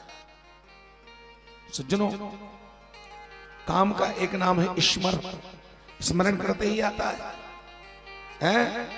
काम का एक नाम है बदन, है कि नहीं? हाँ, उसके बहुत सारे नाम हैं। तो प्रद्युम्न महाराज भी काम है, और प्रद्युम्न की छठी के दिन उस समरासुर ने बच्चे की चोरी किया, उसको चुरा करके ले भागा आकाश में और बच्चे के पांव पकड़ के फेंक दिया समुद्र में, सागर में फेंका। सज्जनों, मां की गोदी का बच्चा समुद्र में गिरा। हाय, उस बच्चे को एक मछली गप से निगल गई, है ना? विशाल काय मछली उस बच्चे को निगल गई। मेरी माता, उसी मछली को एक मछुआरा ने अपने जाल में पकड़ लिया। 2, 4, 8, 15 दिन के बाद मछुआरा ने जब देखा मछली इतनी विशाल काय है, तो उसको देख करके मछुआरा भी दंग रह गया। मछली मारते मारते मेरी कितनी पीढ़ियां बीत गई, पर देखो ये मछली तो दुर्लभ है, लाखों में एक है। परम दुर्लभ मछली प्राप्त हुआ है आज, इतना बड़ा मछली, बाप रे बाप। उस मछुआरे ने तय कर लिया ये मछली लाखों में एक है, इसलिए इस मछली को न तो मार के खाना है, न तो मार्केट में ले जाके बेचना है। फिर क्या करना है? इस मछली को तो अपने राजा साहब को ना नया साल के उपलक्ष्य में गिफ्ट देना है, अपने राजा जी को उपहार देना है। उस मछली को एक गाड़ी में भर करके, मेरी माता, बैलगाड़ी में, उसका भी वर्णन है, इतना बड़ा विशाल का है, उस बैलगाड़ी में एक अकेली मछली लाद करके उसको उस मछुआरे ने अपने राजा के पास ले जाके उसके चरणों में डाल दिया। बोले महाराज हैप्पी न्यू ईयर, बधाई हो महाराज, नया साल मुबारक हो। और अपने राजा के चरणों में ले जाके मछली को उपहार के रूप में दिया। समझने वाली बात यह है, उस मछुआरा का राजा कौन है? उसका राजा कौन है जानते हैं? उसका राजा और कोई नहीं है सज्जनों, उसका राजा वही समरासुर है जिसने उस बच्चे को चुरा के फेंका था। उस मछुआरे ने उसी समरासुर को ले जाकर के उसको बधाई दे दी, गिफ्ट दे दिया। अब समरासुर ने उसको अपने भोजनालय में भेजा, कहा पार्टी मनाओ भैया, उत्सव मनाओ, खाओ पियो। मछली में जब भेजा है मछली को भोजनालय में, तो उस समरासुर की भोजनालय में एक उसकी भोजन बनाने वाली दासी रहती है। उस दासी का नाम है मायावती। उस मायावती ने जब मछली के पेट को फाड़ा तो मछली के पेट से सुंदर जिंदा स्वस्थ बालक का जन्म हुआ। और जब उस बालक को देखी तो मायावती दंग रह गई। है दैया रे दैया, जय हो कन्हैया, मछली के पेट में ये बच्चा कैसे प्रकट हो गया? मछली के पेट में तो मछली होता है, मछली के पेट में इंसान का बच्चा कैसे? सोच रही थी। उसी समय देव ऋषि नारद जी आए और नारद ने कहा सुन बेटी मायावती सुन, ये बच्चा कौन है तू जानती है? तो सुन ले, तू है पूर्व जन्म की, पहले जन्म की रति, तू है पिछले जन्म की रति, अब तो बन गई है मायावती। अब ये बच्चा है पिछले जन्म का कामदेव, यही बच्चा तो है तेरा प्राणपति है। पिछले जन्म में तू रति थी, एक कामदेव था है। ये बच्चा तेरा प्राणपति है, इसकी सुरक्षा कर। उस देवी ने कहा ये बच्चा मछली के पेट में कैसे आए? डिटेल में नारद जी ने उस कहानी को बताया। आपको बता दूं मैं, ध्यान देकर सुनना। हरि अनंत, हरि कथा अनंता। आप जानते नहीं है कि सम्रासुर ने उस बच्चा को क्यों फेंका? मेरी माताओं, जब रति कुमारी थी, रति का विवाह नहीं हुआ था, रति राजा दक्ष की बेटी है, और कामदेव भी कुमारा था, सम्रासुर भी कुमारे थे। तो एक बार एक कामदेव और सम्रासुर दोनों ने एक साथ रति को देखा, और रति तो रति है, परम सुंदरी, इतनी सुंदरी रति को जब कामदेव ने देखा तो उसके मन में कामना जागी, क्या रति कितनी सुंदरी है, रति अगर मुझे पत्नी के रूप में मिल जाए तो रति को प्राप्त करके मेरा जीवन धन्य हो। कामदेव ने सोचा, और ठीक यही बात सम्रासुर ने सोचा। उसने जब रति को देखा उसके मन में लालच आया, उसने भी सोचा रति अगर मुझे पत्नी के रूप में मिल जाए तो रति को पाकर के मेरा गति बन जाए। रति एक है और उसके चाहने वाले दो। कामदेव भी चाहता है, सम्रासुर भी चाहते हैं। कामदेव ने सोचा रति मिलेगी कैसे, रति ऐसे ऐसे नहीं मिलेगी। एक काम करते हैं, रति को पाने के लिए कैलाशपति शंकर भगवान की तपस्या करते हैं। अब कामदेव ने शंकर जी को तपस्या किया, और उसी रति को पाने के लिए एक दूसरे पर्वत में बैठ करके सम्रासुर ने तपस्या किया। तपस्या दोनों ने किया, शंकर जी की है नहीं। कामदेव के पास भगवान शंकर पहले प्रकट हुए। भगवान ने कहा वरदान मांगो। कामदेव ने कहा प्रभु अगर आप मेरी तपस्या से प्रसन्न हैं भोलेनाथ, मुझे कुछ नहीं चाहिए, है कैलाशपति मुझको चाहिए प्राण प्यारी रति, आप मुझे रति दे दो। भगवान शंकर बोले एवमस्तु तथास्तु, जा मेरा आशीर्वाद है, रति तेरी पत्नी बने। भगवान ने कामदेव को रति को पाने का आशीर्वाद दे दिया। एक महीना बाद सम्रासुर के सामने भगवान प्रकट हो गए। भगवान ने कहा बेटा वरदान मांगो रे सम्रासुर। उसने कहा भोलेनाथ अगर आप मुझ पर प्रसन्न हैं तो मुझे वरदान दो, रति मेरी पत्नी बने। शंकर बोले ऐसा, एवमस्तु तथास्तु, जा रति तेरी पत्नी बने। इधर कामदेव को कह दिया रति तेरी पत्नी बनेगी, उधर सम्रासुर को भी आशीर्वाद दे दिया रति तेरी पत्नी बनेगी। एक रति के लिए दो पति को आशीर्वाद दिया। मेरी माताओं, अब ये बात संसार में ऐसे फैला, पेपर वालों ने पेपर में आउट कर दिया। हाँ, पेपर वाले ऐसी को देखते रहते हैं, समझे नहीं। भागवत हो रहा है, कहीं रामायण हो रहा है तो उसका समाचार बहुत छोटे, कभी छप गया तो छापते भी नहीं, और पूर्णांक समाचार पेपर वाले जल्दी ला देते हैं। तो पेपर वाले मन हाँ सुन के छाप दे रहा है हेडलाइन में, तो कहा लिख रहा है, मोटा मोटा अक्षर में लिख रहा है एक रति के दो पति। देख, एक रति के दो पति, नीचे लिख रहा है वरदान दे दिया कैलाशपति। एक रति के दो पति, वरदान दे दिया कैलाशपति है। और रति को जब पता चला है, रोते रोते भगवान शंकर के पास आई, महाराज ये आपने क्या किया? एक रति के दो पति, तो दो पतियों के साथ रह के क्या होगी मेरी गति? अरे कैलाशपति आपने तो मेरी कर दी दुर्गति। भगवान बोले कौन है तू? मैं हूं रति, सुश्री रति। भगवान शंकर ने कहा सुन मेरी बेटी, इसमें मेरा कोई दोष नहीं है, इसमें मेरी गलती कहां है? अरे जो तपस्या करेगा उसको वरदान देना वो मेरा काम है। कामदेव ने वरदान तपस्या किया, वरदान दे दिया। तो रति बोली जब कामदेव को वरदान दे दिया, सम्रासुर को मना कर देते। सम्रासुर को आपने वरदान क्यों दिया? अरे भैया तपस्या उन्होंने भी किया ना, तो तपस्या उन्होंने किया तो दोनों को वरदान देना मेरा काम है। रति बोली तब तो मेरे प्राण निकलने वाले। भोलेनाथ मुझे न्याय चाहिए है। अच्छा, भगवान शंकर ने पूछा एक बात बता, चल वो दोनों तेरे को चाहते हैं, और तेरे को पाने के लिए दोनों तपस्या करते हैं, लेकिन तू बता उन दोनों में तू किसको चाहती है? रति बोली, बोले ना, चाहने नहीं चाहने वाली कोई बात ही नहीं है। जब आपने पहले कामदेव को वरदान दे दिया तो न्यायता है कानूनन में उसकी पत्नी होगी, इसलिए मैं सिर्फ कामदेव को चाहूंगी। ऐसा तो जा बेटी, मेरा आशीर्वाद है, जब तू कामदेव को चाहती तो कामदेव तेरा असली पति होगा। क्या? कामदेव असली पति और सम्रासुर? कामदेव जब मेरा असली पति होगा तो सम्रासुर क्या होगा? भगवान बोले अब क्या होगा अभी नहीं बताएंगे, भाग यहां से। दे दिया वरदान, रति को भगा दिया। समय पाकर के रति और कामदेव का सुंदर विवाह हुआ। शिव पुराण में विस्तार से है ये कथा। कामदेव भगवान ब्रह्मा का पुत्र है, हृदय से प्रकट हुआ है। और रति राजा दक्ष की 60 बेटियां हैं, उनकी बेटी है। दक्ष ने कामदेव के चरणों में अपनी कन्या रति का दान कर दिया। रति कामदेव का विवाह हो गया।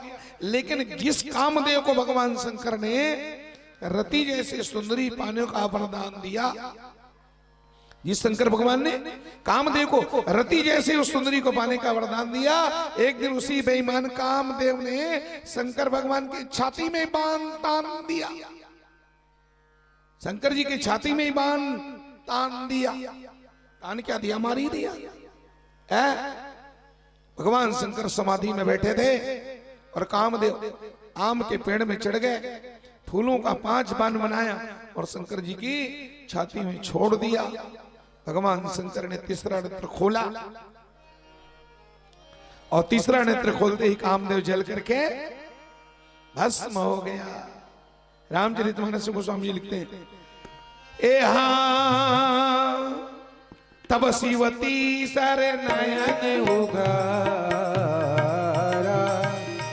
तब शिवती सर नयन उगारा,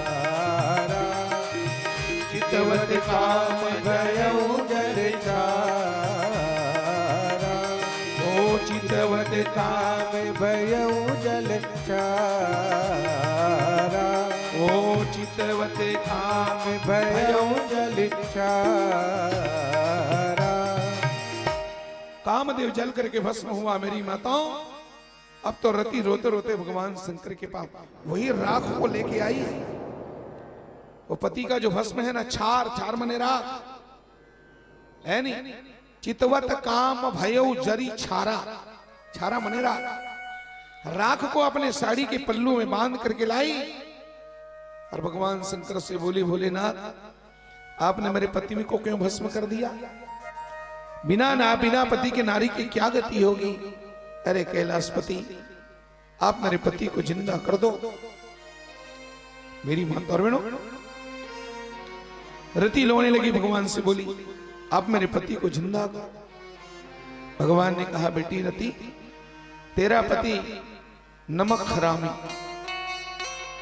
जिस कामदेव को मैंने तुझ जैसी सुंदरी को पाने का वरदान दिया, आज उसी बेईमान ने हमारी छाती में बाण तान दिया। और हमने कहा कुछ किया? हमने कुछ नहीं किया। हमने नेत्र खोला और जल के राख हो गया। मैं क्या करूं? रति बोली, फिर बिना पति के मैं क्या करूं? प्रभु मैं अबला हूं, दया करो मुझ पर। जिए बिन देह नदी बिन बारी, तैसे ही ना तो पुरुष बिना। गलती किया मेरे स्वामी ने, और स्वामी ने भी गलती नहीं किया। मैं आपको बताऊं, बोले ना, मेरे पति की कोई गलती नहीं है, देवता उन्हें मजबूर कर रहे हैं रात दिन जा करके। देवता आपकी शादी कराना चाहते हैं प्रभु, क्योंकि तारकासुर ने वरदान मांगा है। वो आपके औरस पुत्र के हाथों मरने वाले हैं। आप समाधि में बैठे हो, तो आपकी समाधि तोड़ने के लिए देवताओं ने मेरे पति को उकसाया है। मेरे पति ने अपने निजी स्वार्थ से आपको नहीं जगाया, उन्होंने जगत कल्याण के लिए आपको जगाया है। और आपने उनको क्यों भस्म किया? हाँ, शंकर जी बोले बात तो सही है ना, जगत कल्याण के लिए जगाया है। सचमुच में बेटी, तो तुम मत रो, मैं किसी की आंख में आंसू नहीं देख सकता। क्या चाहती है? रति बोली मेरे पति को जिंदा करो। शंकर जी ने कहा कामदेव जिंदा हो जाओ। बस चुटकी बजाते कामदेव जिंदा हो गया। मेरी बात देखो, भगवान शंकर ने कामदेव को जिंदा किया। रति बोली प्रभु क्या हुआ? भगवान भोलेनाथ बोले वही हुआ जो तुमने कहा। तुमने क्या कहा? मेरे पति को जिंदा करो। आपने क्या किया? हमने जिंदा किया। रति बोली कहां है? जब जिंदा किया तो दिखाई तो देता नहीं है। भगवान शंकर बोले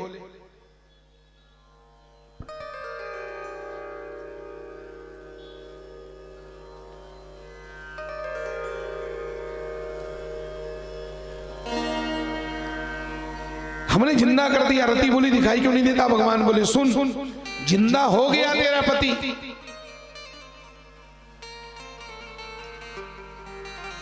बेटी तेरा पति जिंदा जरूर हो गया, लेकिन आंखों से दिखाई देने वाला।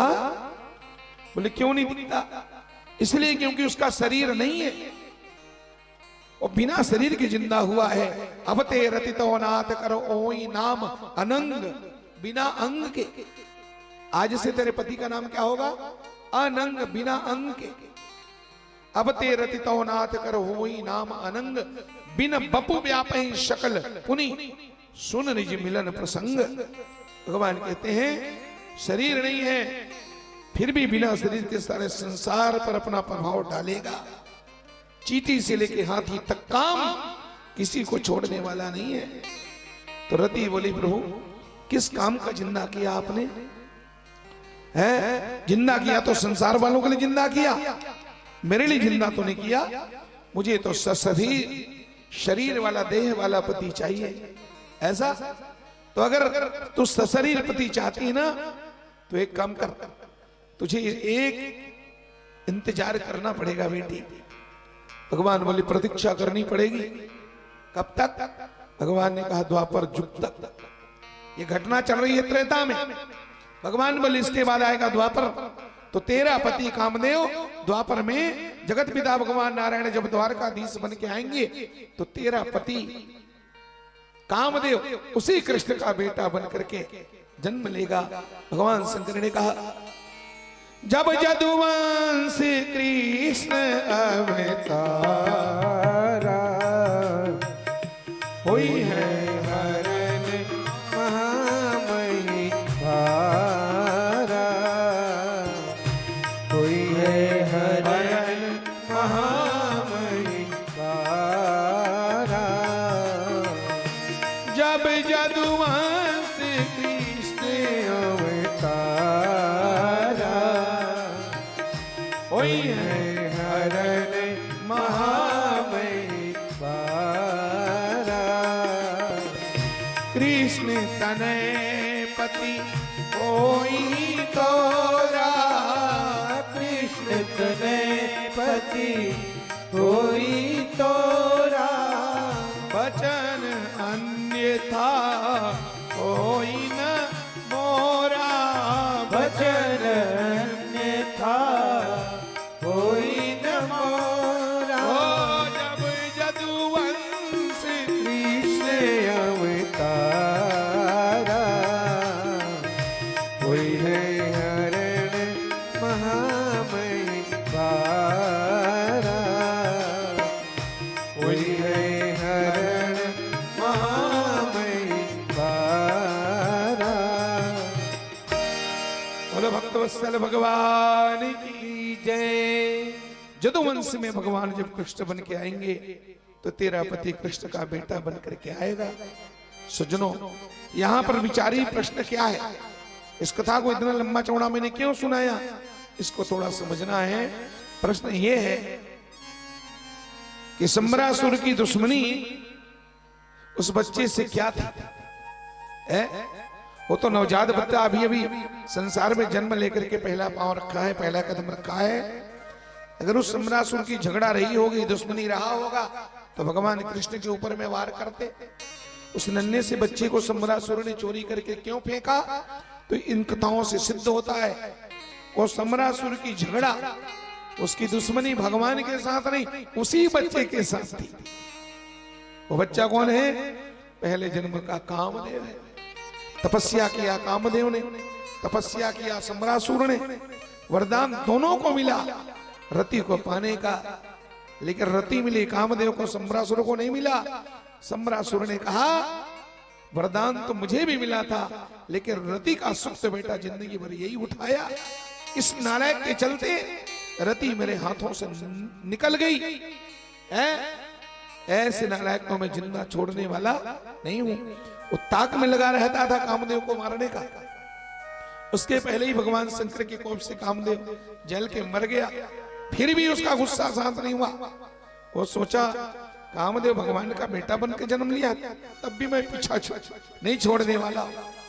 और पहले जन्म की दुश्मनी को भुनाने के लिए सम्रासुर ने और उस प्रद्युम्न कुमार का हरण किया, समुद्र में फेंका, मछली निकल गई। मछली को मछुआरे ने पकड़ा, अपने राजा सम्रासुर को फिर दिया। सम्रासुर ने भोजनालय में भेजा, मछली के पेट से बालक जिंदा हुआ। मेरी माता और बहनों, और मायावती ने उस बच्चे का जतन किया, खूब उसको संभाल के रखी, खिलाई पिलाई पाल पोस करके बड़ा करी। और जब कामदेव बड़ा हो गया प्रद्युम्न कुमार, तो फिर वो थोड़ा सा उटपटांग हरकत करती थी, भद्दा मजाक कर देती थी, है नहीं? लड़का जवान हो गया है। एक दिन उस कामदेव ने प्रद्युम्न कुमार ने कहा, देवी तुमने मुझे पाल पोस करके बड़ा किया है, तुम तो मेरी मां समान हो, ये उटपटांग मजाक मेरे साथ क्यों करती हो? तब उसने उस देवी ने कहा, स्वामी आप पूर्व जन्म के कामदेव हो और मैं आपके चरणों की दासी रति हूं। भगवान शंकर के कोपाग्नि में जल के आप भस्म हो चुके थे, आप भगवान कृष्ण के पुत्र बनकर के प्रकट हुए हो, और इस राक्षस ने आपका हरण करके आपको फेंका है। स्वामी जब पूरे बात को डिटेल में बताई तब तो क्रोध से भर गए। हाँ, और प्रद्युम्न कुमार ने मिलकर के पत्नी के साथ दोनों उसी के घर में रहे, सम्राट असुर के घर में रहे, उसी के घर के खाए, उसी के घर में पले बढ़े, और उसी को एक दिन इतना चमका है, गदा उठा के इतना मार मारा, सम्रासुर का खात्मा कर दिया। उसके विमान में बैठ करके और अपनी पत्नी मायावती को लेकर के प्रद्युम्न कुमार द्वारका नगरी में पधारे हैं, और अपने पुत्र और पुत्र वधू को पा करके माता रुक्मिणी का वो 27 साल का दुख समाप्त हो गया। मेरी माता और बहनों, बेटा कब लौटा है? 27 साल बाद। 7 दिन के बच्चे का हरण हुआ था, और 7 दिन का बच्चा 27 साल बाद नौजवान बनकर के वापिस हुआ। मेरी माता और बहनों, भगवान ने कहा, रुक्मिणी मूल तो खोया था, लेकिन मिला तो ब्याज सहित मिला। बेटा बहू को पा करके भगवान कृष्ण और माता रुक्मिणी प्रसन्न हो गई कि इनकी कृपा से मिला। जब बेटा का हरण होगा तो भगवान ने कुछ नहीं किया, बच्चे का हरण हो गया तो भगवान ने कुछ किया कि नहीं? अरे भगवान ने क्या नहीं किया, बड़े बड़े अनुष्ठान कराए, ब्राह्मणों से अपनी कुल देवी हरसिद्धि माता के चरणों में दुर्गा सप्तशती का पाठ कराए। सज्जनों, भगवान कृष्ण की कुल देवी का नाम है हरसिद्धि मैया, और द्वारका से 35 किलोमीटर दूर गांधवी नामक गांव में समुद्र के किनारे है। जीवन में कभी मौका लगे द्वारका जाने का तो गांधवी गांव में जाकर के भगवान की उस कुल देवी का दर्शन करना। इतनी पावरफुल है वो देवी, है शक्ति से भरी हुई माता है। कभी दर्शन करके देखना, जो मांगोगे मिलेगा। वही हरसिद्धि माता। अगर आप वहां नहीं जा सकते, कभी उज्जैन जाने का मौका लगे तो ठीक महाकालेश्वर के बगल में हरसिद्धि माता का एक दिव्य शक्ति पीठ है। वही हरसिद्धि मां का दूसरा स्थान उज्जैन में भी है, कभी दर्शन करना। इस तरह से इस कथा को और भगवान श्री सुखदेव महाराज ने पूर्ण किया है। भगवान की प्रथम पटरानी का नाम है रुक्मिणी, भगवान की दूसरे पटरानी का नाम है जामवंती। कथा तो बड़ी लंबी है, समय कम है, और मेरी माताओं फिर भी आपको बताने का प्रयास करता हूं। जामवंती को भगवान ने पटरानी के रूप में कैसे पाया? हाँ, ये स्टोरी बहुत स्पेशल है, सुनने लायक है स्टोरी, रसदार है, रहस्यदार है, इसलिए सुना देते हैं। भगवान कृष्ण के द्वारका नगरी में उनका एक गोत्रज भाई रहता है, गोतियार भाई। वो भी यादव है, सगा भाई तो नहीं लेकिन गोत्रज है। उसका नाम है सत्राजीत यादव। वो सत्राजीत यादव सूर्य भगवान का परम उपासक, भयंकर सूर्य पूजा करता था। बिना सूर्य दर्शन के वो पानी भी नहीं पीता मेरी माताओं। आप कहेंगे कौन सी बड़ी बात है, सूर्य दर्शन करके पानी पी लेता। और सावन भादों में 8 दिन की झड़ी पड़ जाता, 8 दिन तक सूर्य दर्शन नहीं होता तो सत्राजित 8 दिन तक पानी नहीं पीता था। सोचो इतना कट्टर था वो है। चैत बैसाख में तो धन से सूर्य सुबह सुबह आ जाते हैं, दिसंबर जनवरी में, लेकिन आषाढ़ सावन में भादों में 8-8 दिन तक सूर्य दर्शन नहीं होते। सत्राजित बिना पानी पिए रह जाता। लेकिन ये था उसकी निष्ठा, उसकी निष्ठा से प्रसन्न हो। एक दिन जगत के अंधकार को मिटाने वाले जगत की आत्मा सूर्य कौन है? सूर्य भगवान सारे जगत की आत्मा है। ध्यान रखना, वेदों में मंत्र आता है सूर्य आत्मा जगतस्तु खश्च। सूर्य सारे जगत की आत्मा है। अब आत्मा निकल जाए तो शरीर मुर्दा हो जाता है। अभी देखो सूर्य उगा है, आज उदय हुआ है ना, अच्छा लग रहा है कि एकदम टेंशन में हो? एक नहीं, सूर्य जब उदय होते हैं दिसंबर जनवरी में अच्छा लगता है कि नहीं? कैसे लागत है, कितना आनंद आता है, एक नहीं। और यही सूर्य कोई 8 दिन मत निकले, 8 दिन तक झड़ी पड़ जाए, चारों तरफ काला बादल छा जाए, खाली बदली बदली हो, 8 दिन सूर्य नहीं आता तब कैसे लगता है? अरे बाप रे, इतना मन उदास हो जाता है, न घर में रहने की इच्छा होती, कहां जाए, जिधर जाओ उधर बोरियत महसूस होता है नहीं? तो देखो ये 8 दिन जब उदा नहीं होते तब तो हमारा यह हाल हो जाता है। और सूर्य कोई 2-4 महीना के लिए छुप जाए, सृष्टि खत्म हो जाएगी। सज्जनों ध्यान रखना, संसार मिट जाएगा। इसलिए सूर्य की पूजा संसार में सबको करनी चाहिए, समझ गए? सूर्य सारे जगत का प्रत्यक्ष देवता है। कई लोग कहते हैं हम प्रत्यक्षवादी हैं, हम जिसको देखते हैं उसको मानते हैं, राम को नहीं मानते। क्यों? राम को देखा नहीं है, कृष्ण को देखा नहीं है। तो चलो आप राम कृष्ण को नहीं देखे, नहीं मानते, उसको देख रहे हो कि नहीं? सूर्य नारायण को रोज देख रहे हो तो कम से कम उसको तो मानना चाहिए, उसकी तो पूजा करना चाहिए। प्रत्यक्ष देवता है मेरी माताओं, संवद भगवान है सूर्य नारायण। इसलिए हर सनातनी का, हर हिंदू का परम कर्तव्य है स्नान करने के बाद 1 लोटा जल सूर्य भगवान को देना चाहिए। एक अर्घ दे दो, भगवान को प्रणाम कर लो। अल्लाह भगवान सूर्य नमस्कार पसंद करते हैं, सूर्य को नमस्कार पसंद है, अर्घ देना चाहिए।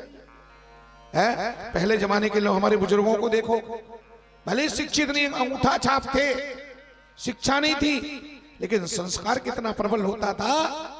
हर आदमी नहाने के बाद तरिया में 3 चुल्लू पानी भगवान को देते कि नहीं? 3 अंजुली पानी भगवान को देते थे। आज शिक्षा बढ़ गई, संस्कार खत्म है। आजकल पानी देना बंद हो रहा है। आजकल के बच्चे देते हैं क्या? है? मेरी माताओं से निवेदन है, आप घर में नहाती हो ना, घर में सुविधा है, आप नहाने के बाद 1 लोटा तांबे के जल में और 1 जल भर के उसमें अगर गुलाब हो सके तो ज्यादा अच्छा है। सूर्य भगवान को गुलाब बहुत पसंद है और गुलाब की पंखुड़ी डाल करके सूर्य को अर्घ देना चाहिए। जो लोग सूर्य को अर्घ देते हैं उसके खानदान में कोई भी बच्चा कभी भी अंधा पैदा नहीं होता, ध्यान रखो। और उसके घर में जिंदगी में कभी दरिद्रता नहीं आती, सारे निगेटिविटी खत्म, दरिद्रता खत्म। जो लोग भगवान सूर्य की पूजा करते हैं वो व्यक्ति कभी अंधा नहीं होता। सूर्य को रोज देखने वाला, सूर्य का दर्शन करने वाला, उसके नेत्र में कभी भी प्रॉब्लम नहीं आती, उनके नेत्र ज्योति कभी घटती नहीं है। और घट रही है तो उगते हुए सूरज को त्राटक करो, 10-15 मिनट टकटकी लगा कर रोज देखो, 2-4 महीने में तुम्हारे नेत्र का दोष समाप्त हो जाता है, चश्मा उतर जाता है माता। ये है सूर्य भगवान प्रत्यक्ष देवता है। सत्राजित ने पूजा किया, भगवान प्रसन्न होकर के एक स्फटिक श्यामंतक मणि की माला, जैसे स्फटिक माला की तरह श्यामंतक मणि की माला दिया और कहा ले जा, मेरा आशीर्वाद है। सत्राजित ने पूछा इस माला से क्या मिलेगा? भगवान बोले माला से क्या मिलेगा? माला से मिलेगा माल। क्या? अरे माला से मिलेगा माल, तो देखते देखते बेटा तू हो जाएगा माला। मतलब 2.5 किलो सोना रोज बरसेगा यहां से, उसी को 8 भार कहते हैं। 8 भार को जब पूछा गया तो कितना बनता है ये? 8 भार पुराना हिसाब किताब है। 8 भार का मतलब होता है 2.5 किलो सोना। कितना? 2.5 तोला नहीं, अच्छा तरह से सुन लो, 2.5 किलो। अब सोचो 10 ग्राम का 1 तोले सोने का 50,000 है, तो 2.5 किलो सोना, बाप रे बाप, कितना हो सकता है? सोना 2.5 किलो रोज बरसता है मेरी माता और बहनों। और देखते देखते इतना सोना, इतना सोना, इतना सोना आया कि सत्राजित का सोना ही हराम हो गया। एक दिन में 2.5 किलो सोना, तो महीने दिन में, फिर 2 महीना में, 6 महीना में इतना सोना जमा हो गया कि सत्राजित का सोना ही मुश्किल हो गया। बेडरूम में सोना, किचन में सोना, बैठक में सोना, कोठी में सोना, कोठा में सोना, गोदरेज में सोना, अलमारी में सोना, अब का सोना कि सत्राजित की मुश्किल हो गई सोना। क्यों? उसका नाम ही है सोना। सोना को सीधा पढ़ो तो सोना, और उल्टा पढ़ दो, उल्टा पढ़ के देखो, बैठे रहा, सोगे तो फिर कोई गला को दबा देगा ना, सो है। एक बात और बताऊं, सोना का एक नाम है कनक। सोना का क्या नाम है? सोना का नाम कनक है। वो शंकर भगवान ने जो फूल चढ़ाते हो ना, वो कांटा कांटा फल, क्या नाम है उसका? धतूरा, उसका भी नाम कनक है।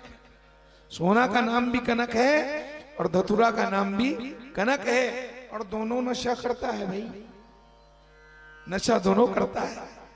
ज्यादा सोना होगा तो आदमी बिगड़ जाता है, अहंकार बढ़ जाता है। नशा दोनों करते हैं। बचपन में हम लोगों ने कभी 4वीं 5वीं क्लास में पढ़ा था, है कनक कनक ते 100 गुनी मादकता अधिकाय। कनक कनक ते 100 गुनी मादकता अधिकाय है। वह खाए बहुरात है और यह पाए बहुराय। धतुरा वाले कनक को आदमी खा के बहुराता है, और गोल्ड वाले कनक को पाके आदमी बहुरा जाता है। सोना वाले कनक को पाके भी बहुरा जाता है। सत्राजित के पास इतना सोना आया सज्जनों, अहंकार बढ़ा। एक दिन माला पहन करके भगवान कृष्ण के सुधर्मा सभा में पहुंचे, टेस मारने के लिए, हाँ, सेखी भगारने के लिए। भगवान अंतर्यामी जानते थे। भगवान ने कहा, पूछा, प्यारे सत्राजित, इतना सुंदर माला कहां से पाया? फिर बढ़ा बढ़ा के बताया, कितना सोना जमा है तुम्हारे पास? कहा, रखने के लिए जमा नहीं है। तब भगवान ने हाथ जोड़ के कहा, प्यारे सत्राजित, सफलता के लिए बधाई हो। भैया, तेरे हित के लिए मैं कुछ बोलूं? बोलो, क्या बोलना चाहते हो? भगवान ने कहा, सोना कितना कीमती धातु है। अगर किसी के पास तोला 2-4 तोला हो जाए, आदमी उसको कितना सम्मान से जतन के और बक्से के अंदर रखता है। तू कहता है मेरे कोठा में सोना पड़ा है, मतलब तेरे पास ज्यादा हो गया है। एक काम कर, अति सर्वत्र में कोई भी चीज ज्यादा हो जाता है ना, तो फिर उसका मूल्य खत्म हो जाता है कि नहीं? एक काम कर, इस माला को तू राज खजाने में जमा कर दे, राजकोष में जमा कर दे। फिर क्या होगा? फिर रोज 2.5 किलो सोना मिलेगा और हमारा देश आगे बढ़ेगा। हम समाज की भला करेंगे, गरीबों को सस्ते में अनाज बांटेंगे। और नहीं, अगर राज खजाने में नहीं दे सकता तो इसको गिफ्ट दे दे हमारे नाना को, घर के बड़े बुजुर्गों को, है नहीं? और घर का नाम मुखिया कौन है? इसमें नाना उग्रसेन जिंदा है। हाँ, देवकी का पिता, कंस के पिता। तो कहा, नाना को उग्रसेन को दे दे तू। सज्जनों, मेरी बात और बहनों, तो भगवान ने सुंदर बातें बताई, लेकिन उसको वो बात समझ में नहीं आई। न तो राज खजाने में दिया, न तो नाना को दिया। हाँ, कान्हा को गाली जरूर दिया। देव भगवान को इतना गाली दिया, जलता है जल कुकड़ा है कहीं? क्यों दूं मैं? मर मर के पाया हूं। और कहता है राज खजाने में दे दे, क्यों दूं? मैं माला किसी को देने वाला नहीं। भगवान को अंड संड गाली देता हुआ रोज की तरह घर में वापिस आया, माला निकाल के खूंटी में टांग दिया। 2 दिन बाद उसी माला को उसका छोटा भाई प्रसेनजीत पहन लिया और घोड़े में बैठ करके जंगल में शिकार खेलने गया सज्जनों। और शिकार खेलने क्या गया? उसका छोटा भाई जंगल में जाके खुद शेर का शिकार हो गया। शेर ने उसको ऐसे मारा, फाड़ डाला प्रसेनजित को मार करके फेंक दिया, उसके घोड़े को भी मार दिया। अब उसके गले में चमकती हुई श्यामंतक मणि की माला। अब शेर तो जानवर है ना, पशु है, वो ये सोचा कि ये भी कोई खाने पीने की चीज है, उसको अपने जबड़े में खींच खींच करके निकाला और मुंह में दबा करके शेर जंगल भाग गया। और जब शेर जंगल की ओर भागा तो शेर की मुठभेड़ हो गई जंगल के भालू के साथ।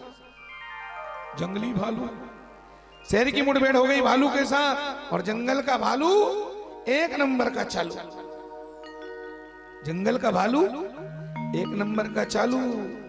कैसे? बोले जैसे समोसा में, हाँ?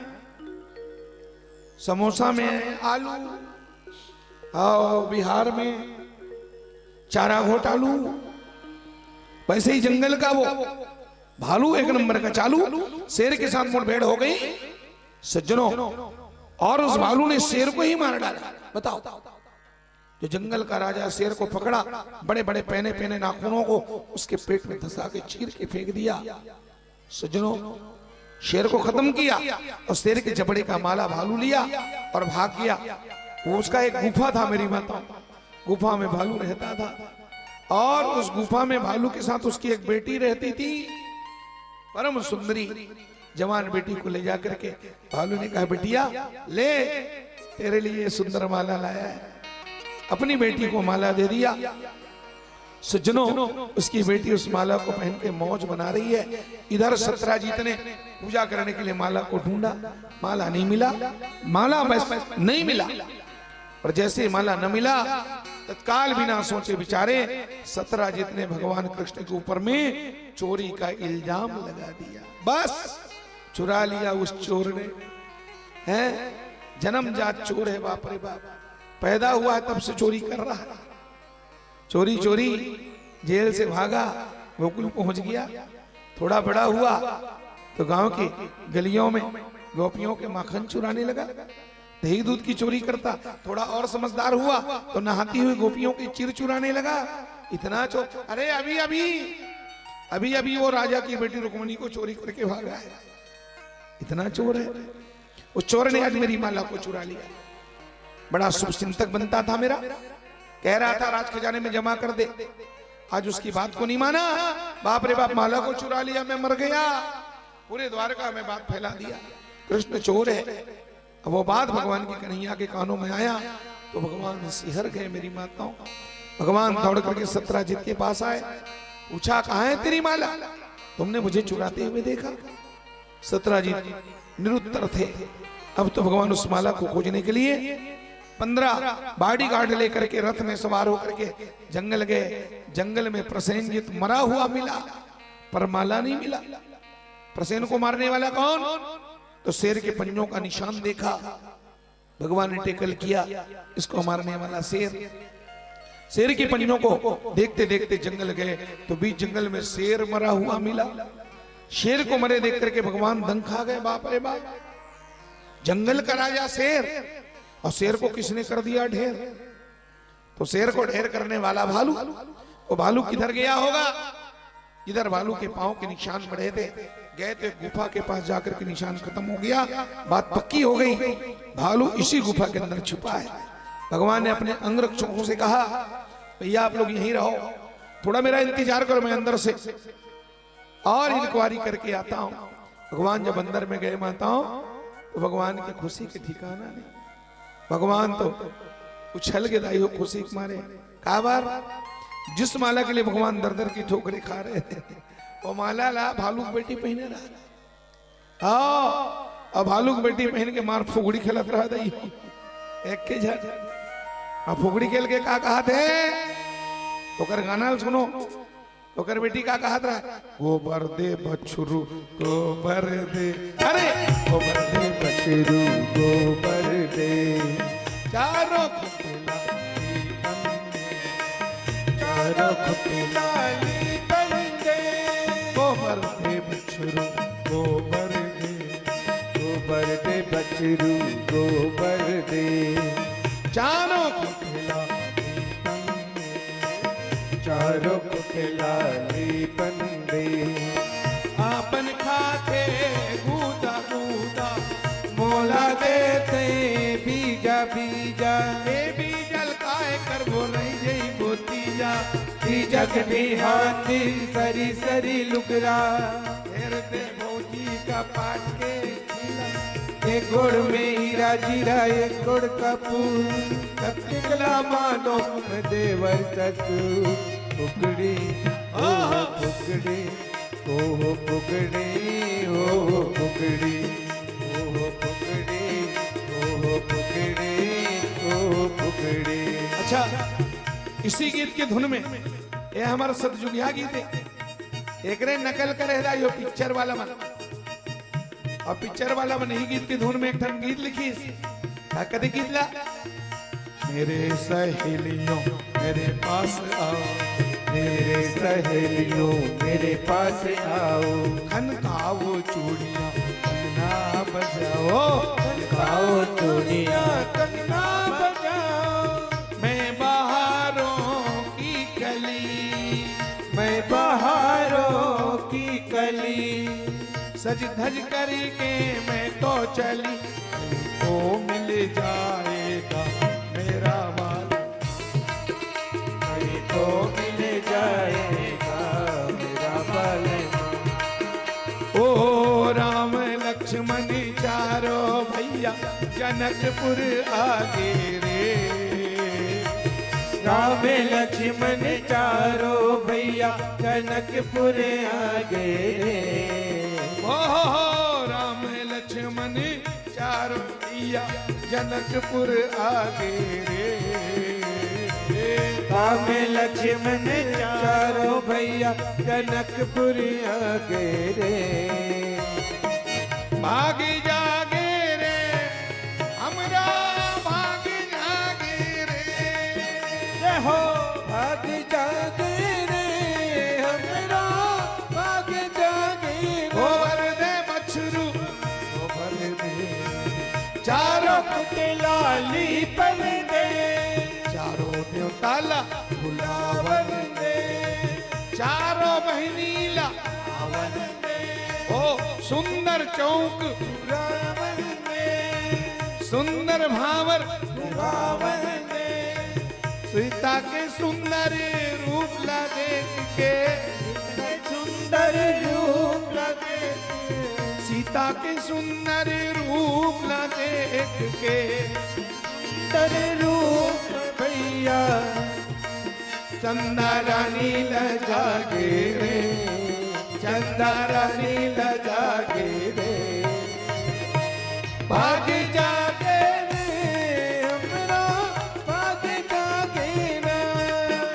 ओहो भाग जागे रे हमरा भाग जागे रे। बोलो भक्तवत्सल भगवान की जय। ऐसे सुंदर माला पहन करके वो गा रही थी, भगवान ने उसे जाके गाने वाली तो मौज मना रही, मरने वाला मर रहा है, निकाल माला, कहां से पाई तू माला। भगवान ने कहा माला, तो उसको ऐसे लगा जैसे किसी ने छाती में भाला मार दिया, रोती रोती गई गुफा के अंदर में। उसका बाप तपस्या करने बैठा था, भालू को जगा दिया उसने, और कहा पिताजी गुफा के अंदर में मानव का प्रवेश हो गया। सुनते ही भालू दहाड़ने लगा, इतना जोर से गुरजाया, और आया जब देखा माता भगवान कन्हैया दे एक मुक्का पीठ में मारा, और भगवान को ढकेलते हुए बोले निकाल, गेट आउट। भगवान को गेट आउट करने लगा। भगवान ने कहा मैं जाऊंगा, पर मुझे माला प्रेम से दे दे, मैं यहां से चला जाऊंगा। भालू बोले बेटा फोकट में माला मिलने वाला नहीं है, जंगल के राजा शेर को मार के लाया, अगर माला चाहिए तो मेरे से दो दो हाथ करना पड़ेगा। आप सब लोग जानते हैं भालू और भगवान का वहां 26 दिन तक युद्ध हुआ है, न भालू कम न भगवान कम दाई। हाँ समझे नहीं, भयंकर युद्ध हुआ, पर दोनों कम नहीं है, न भालू कम है न भगवान कम है। फिर भी भगवान तो भगवान ही है ना, भगवान की बराबरी भालू कैसे कर सकता। दिन मार मन मारे असियान हो रहा था यो, और भगवान सुरुंग गलो की ते तमाशा मत कर, सेखी मत मार, ते कहा सियानो में जवान है, तो भालू गलो कम नहीं। साहब कह दी बेटा मोटा देख के डरना नहीं, और पतला देख के लड़ना नहीं, समझ गए। जुन्ना घी खाया हो बेटा, बिना युद्ध के मैं माला तो देने वाला नहीं। ये फिर भगवान और भालू का युद्ध हुआ। अब भालू कम नहीं है दाई, भले जर्जर हो गया था, सियान हो गया था, लेकिन इतना लड़े और दिन मान जोश के मारे लड़ दे और रात भर नींद नहीं पड़े दाई हो, पीरक मारे संतरे मर गए दाई नहीं बचू था। और रात किन का करते थे देखो, दिन मान तो भगवान के साथ लड़ाई करते थे और रात में बढ़िया एक साथ खा पी के एक ही जगह सोते थे भालू और भगवान, दोनों जन एक संग रह के जगह सोते। अब भगवान तो जवान आदमी कस के लड़े, दोपहर सा खाए पट ले नींद पड़ जाए, अब भालू जोश के मारे लड़ दे और रात भर दम दे बेचारा। एक दिन भालू और रोत रहा सोते सोते मर गए दाई नहीं बचो दाई वो भगवान को होनी मल सूतन दे बे ते तमाशा लगा रहे बे, मर गया दाई मर गया दादा, तोड़ चक्कर में मोन नहीं पड़ा था, चुप नहीं रहा। भालू कथे एको कन तोल दया थे, नाम है कन्हई और स्वभाव है कसई, पूरा कसई बन गया। मोरे घर में आके मिला कतरी बरोबर कर कचारा थे भगवान, थोड़ा बहुत दया धर्म है मन में। वो खुद ही बोला मेरे घर में आके मुझको इतना मार रहे हो। भगवान समझ गए इसकी कमजोरी इसके मुंह से निकल रहा है, तो भगवान उठ करके बैठे और बोले चुप, सवेरे कल प्रातः काल सवेरे आत्मसमर्पण कर दे और खुद अपने मुंह से कबूल कर, समझ गए, अपने मुंह से बोल तो जीत गया, मैं हार गया, हार कबूल कर ले, फिर मैं यहां से भाग जाऊंगा। तो भालू बोला अभी नहीं, सुबह 7 बजे बताएंगे, 2-3 घंटा बाद सोचने दो, अभी 2-3 घंटा का मोहला तोड़ दिया और सवेरे होते ही भगवान खुश थे, आज तो मैं जीत गया। लेकिन भालू भी कम नहीं, साहब बोल दिया बेटा सुन ले, मैंने इस निष्कर्ष पर पहुंचा है, मेरा निर्णय, मैं मरना स्वीकार करूंगा लेकिन बिना युद्ध के माला देना स्वीकार। भगवान को देकर 5 और 26वां दिन इतना पीटे सज्जनों, उठा तो मन का थ्रिल पटक तो नहीं, ऐसे ही भगवान पटके, भालू पस्त हो गया, हड्डियां चूर हो गई, भगवान उसकी छाती में बैठे। तब दोनों हाथ ऊपर करके बोला प्यारे तुम जीते मैं हारा, सुन चंपा सुन तारा, है कोई जीता कोई, तुम जीते मैं हारा। तब तो भगवान बोले बिल्कुल ला माला दे दे। अब भालू ने माला तो दिया, लड़खड़ाते हुए ले दे करके खड़ा हुआ और बोले प्रभु पहले एक बात तो बताओ, ब्रह्मा की सृष्टि में मुझको हराने वाला कोई माई का लाल पैदा नहीं हुआ। अरे वीर तुमने मुझे हराया है, तुम अपना परिचय दे दो, कौन हो तुम? मनुष्य तो हो ही नहीं सकते, मैं मान ही नहीं सकता कि तुम मनुष्य हो, मनुष्य रूप में आप कौन हो? भगवान बोले बेटा इतना ठूसा खाया फिर भी समझ नहीं आया, पहचान नहीं पाया मैं कौन हूं? तो ले देख मैं कौन हूं। और उसी समय मेरे द्वारकाधीश भगवान कृष्ण ने अपने कृष्ण रूप को छुपा करके हाथों में धनुष लेकर राम रूप में भगवान प्रकट हो गए। सज्जनों बोलो राम कृष्ण रे, कित मुरली कित चंद्रिका कित गोपियन के साथ, कित मुरली कित चंद्रिका कित गोपियन के साथ, कित मुरली कित चंद्रिका कित गोपिन के साथ, कित मुरली कित चंद्रिका कित गोपियन के साथ, अपने जन के कारणे, अपने जन के कारणे, अपने जन के कारणे, अपने जन के कारणे, कृष्ण भय रघुनाथ ने तरसत तरसत रे नैना तरसत रे, राम दर्श के खातिर नैना तरसत रे, प्रभु दर्शन के खातिर नैना तरसत रे।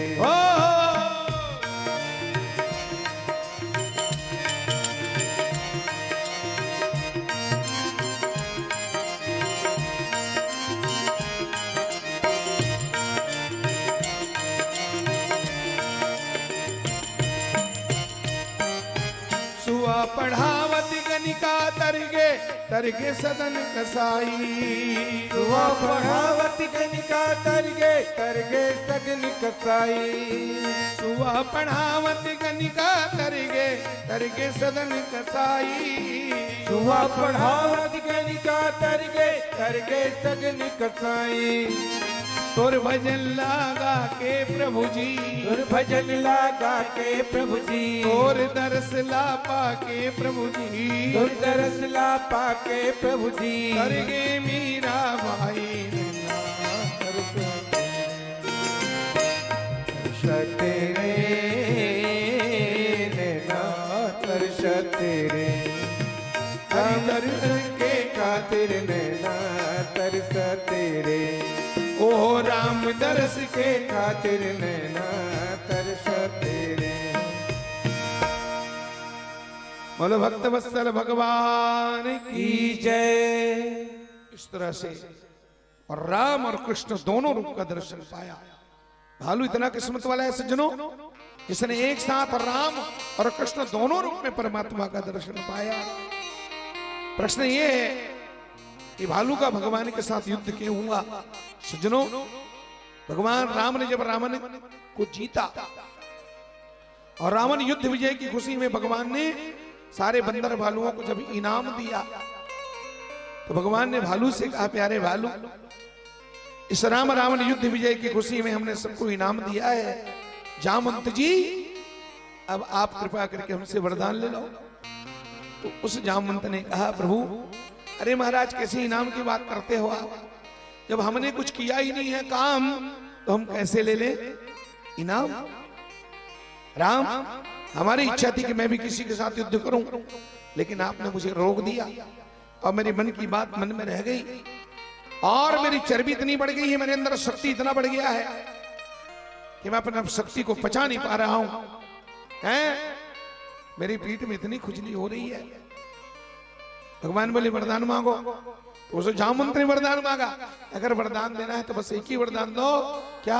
आप ही मेरे साथ युद्ध करो महाराज, क्योंकि मेरे बराबरी का, मेरे लेवल का कोई वीर है नहीं।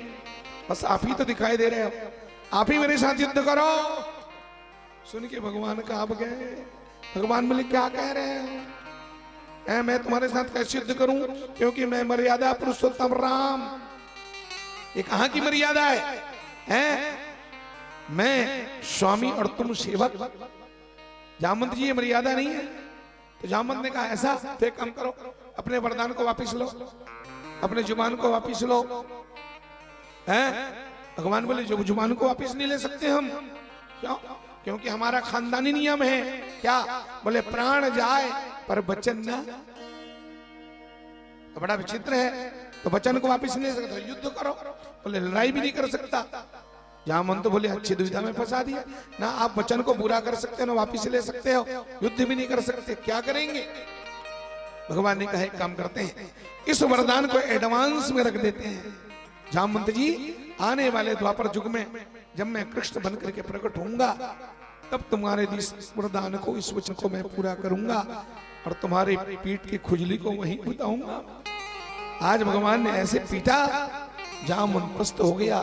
भगवान ने कहा, जामवंत जी, इस माला ने मुझे गली गली बदनाम किया है, बस ये माला मुझे दे दो। जामवंत रो के बोला, प्रभु, अब माला ले जाओ, कोई मेरे टेंशन नहीं है प्रभु, आप माला खुशी खुशी ले जाओ, लेकिन माला के साथ साथ उस माला पहनने वाली मेरी बाला को भी ले जाओ महाराज। आप माला ले जाओगे तो मेरी बाला का क्या होगा? अरे मुरली वाला, खुशी खुशी ले जाओ माला और संग में ले जाओ मेरी बाला, मेरी बेटी को भी ले जाओ। जामवंत ने अपनी कन्या जामवंती को भगवान के चरणों में अर्पण किया और टिकावन के रूप में उसी माला को भगवान के हाथ में धरा दिया। ये हमारा दाई है महाराज। भगवान ने जामवंती को दूसरी पटरानी के रूप में स्वीकार किया। यहाँ एक विचारणीय प्रश्न ये है, ध्यान देखना, जब वो जामवंत भालू के रूप में है, बाप भालू है, तो उसकी बेटी मानवी कन्या कैसे हो गई? भालू के लड़का भालू श्री होते नहीं हो, तो भालू की बेटी भालू जी से रहती, वो तो आप जैसे है, दो हाथ पांव वाली है, परम सुंदरी है, वो तो साड़ी पहनी है? तो भालू की बच्ची मानवी कैसे कन्या हो गई? इसका एक बहुत बड़ा रहस्य है। इसके पीछे कोई कारण है, कुछ तो कारण है, पर वो कारण का निवारण अभी नहीं होने वाला है। फिर कभी मौका लगे तो आप सुन लेना मेरी माता और बहनों, उसको बाद में बताया जाएगा, अभी हम बता नहीं सकते। और भालू ने समर्पण किया, भगवान जामवंती को लेकर के द्वारका आए, सीधे सत्राजित के भवन में गए, ले जाके माला फेंक दिया। सत्राजित ने देखा, शर्मिंदा हो गया, मैंने मुफ्त में भगवान कन्हैया को बदनाम किया, बाप रे बाप, मैंने ठाकुर का अपराध किया, भगवान के ऊपर इल्जाम लगाया, मैंने एक तरह से पाप किया, अब मैं क्या करूं? तो दौड़े दौड़े भगवान के पास गया और जाके भगवान से कहा, प्रभु ये माला आपने लाया है, इसलिए इस माला पर आपका अधिकार है, आप माला रख लो। भगवान ने कहा नहीं, जिस माला ने मुझे गली गली बदनाम किया मैं माला नहीं रख सकता। तब उस सत्राजित ने कहा, एक काम करो, आप माला नहीं रख सकते ना, तो महाराज मेरे घर में एक बाला है, एक मेरी बेटी है, नाम है उसका सत्यभामा, उस सत्यभामा नामक बेटी को स्वीकार करो। भगवान ने कहा वो ठीक है, चलेगा। और भगवान ने फिर सत्यभामा को दूसरी पटरानी के रूप में स्वीकार कर लिया। इस तरह भगवान की 3 शादी हो गई, पहले रुक्मणी, दूसरे में जामवंती और तीसरे में सत्यभामा। सत्यभामा यहाँ तीसरे नंबर पे आई। पर मेरी माताओं मैं आपको बताऊं, सत्यभामा हकीकत में भगवान की दूसरी पटरानी है, हर युगों की दूसरी पटरानी सत्यभामा है। द्वारकाधीश कृष्ण बैकुंठ में जब विष्णु भगवान के रूप में रहते हैं तो विष्णु भगवान की 2 पटरानी हमेशा परमानेंट साथ में रहती है, अगल बगल दोनों खड़ी रहती है। विष्णु भगवान की 2 पटरानी परमानेंट बैकुंठ में है। क्या नाम है?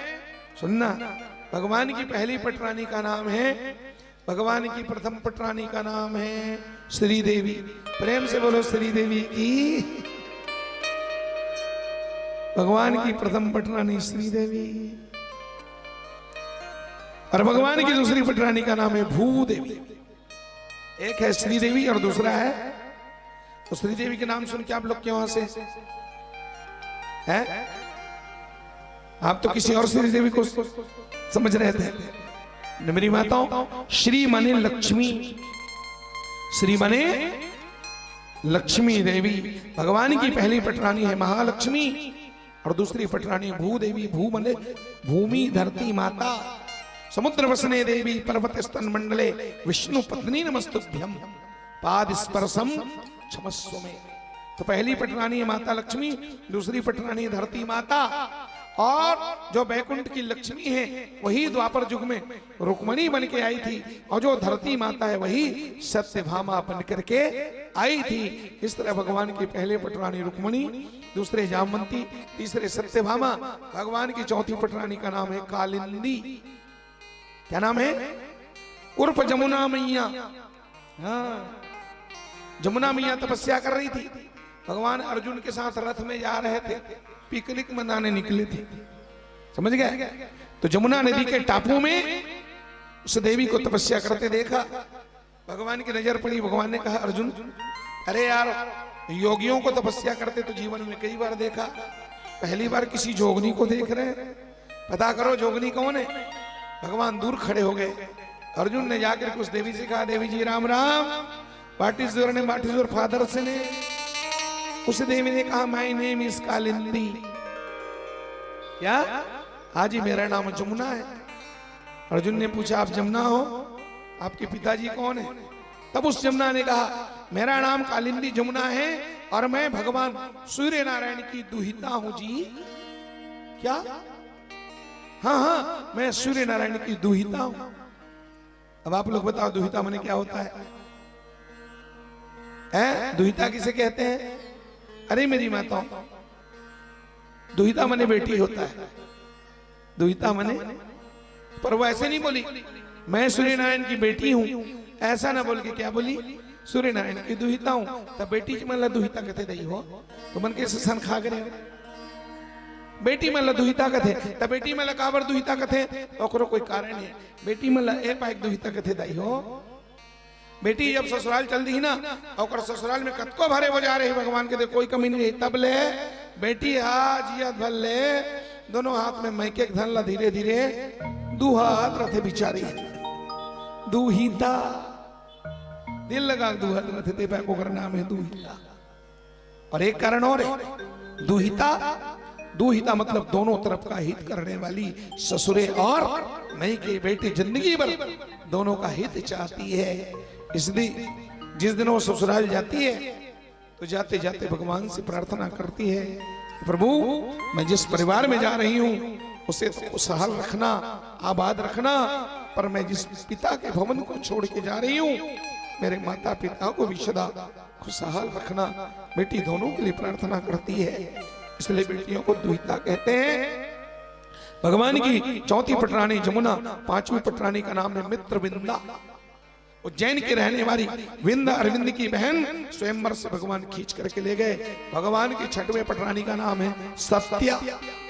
क्या नाम है उसका? एक नाम है नागनिजीती। वो छत्तीसगढ़ के रहने वाली है सत्या। छत्तीसगढ़ में कभी नागनिजीत नाम का राजा था, उसकी एकलौती बेटी थी वही सत्या। और सत्या जब शादी के योग्य हो गई तो राजा ने कर दिया प्रतिज्ञा। क्या प्रतिज्ञा? 7 खतरनाक बैल पाल के रखे थे। बैला थोड़ा सिंहा बैला था। राजा ने कहा मेरे पास 7 बैला है और इन 7 बैलों को जो माई का लाल एक रस्सी में एक बार में नाथेगा, एक ही रस्सी में, उस वीर को मैं अपनी बेटी कन्या दान कर दूंगा। और केवल इतना ही नहीं, अपनी बेटी तो दान करूंगा, सारी संपत्ति उसके नाम कर दूंगा, क्योंकि मेरी बेटी के सिवा और कोई नहीं है। इसलिए जिस माई के लाल की भुजाओं में दम है, 7 बैलों को एक रस्सी में नाथे, मेरी बेटी का हाथ थाम ले, मैं बेटी भी दूंगा, सारी संपत्ति भी दूंगा। बेटी और संपत्ति के लालच में बड़े बड़े पहलवान आए, पैतरा सबने दिखाया। सज्जनों मेरी बातों, 7 बैलों को नाथना है। कैसे ने थई 7 ठन मिला? एक ठन ला नाथे तो दूसरा ठाड़ कूदे, ले देख दूसरा धरे तो तीसरा ठाड़ कूदे, तीसरा ले देख पट के तो चौथा पेट में सीधे सिंग मार दे। 7 बैलों को नाथना कोई साधारण बात नहीं है। नाथने के चक्कर में कई लोग अनाथ हो गए, प्राण दे बैठे, मर गए, कोई नाथ नहीं पाया। लड़की की उम्र भर रही थी, एक दिन रो रो करके उसने द्वारकानाथ भगवान को रो रो के पुकारा और कहा, प्रभु मेरा बाप कसाई है, उसने मुझे जुआ खेल दिया है, दांव पे लगा दिया है, और किसी माई के लाल में दम नहीं जो 7 बैलों को नाथ सके। हे द्वारकानाथ मैं आपसे विनती करती हूँ, प्रभु आप मुझे शनाथ कर दो। अरे आप आकर के बैलों को नाथो, और आपके लिए बैलों को नाथना कौन सी बड़ी बात है? मैंने सुना है प्रभु आपने तो कालिया नाग को नाथा है। अरे कालिया नाग नाथने वाले आकर के न बैलों को नाथो। रो रो करके प्रार्थना करी। अब तो भगवान पधारे हैं और इसी छत्तीसगढ़ में उस नागनिजित राजा के भवन में आए।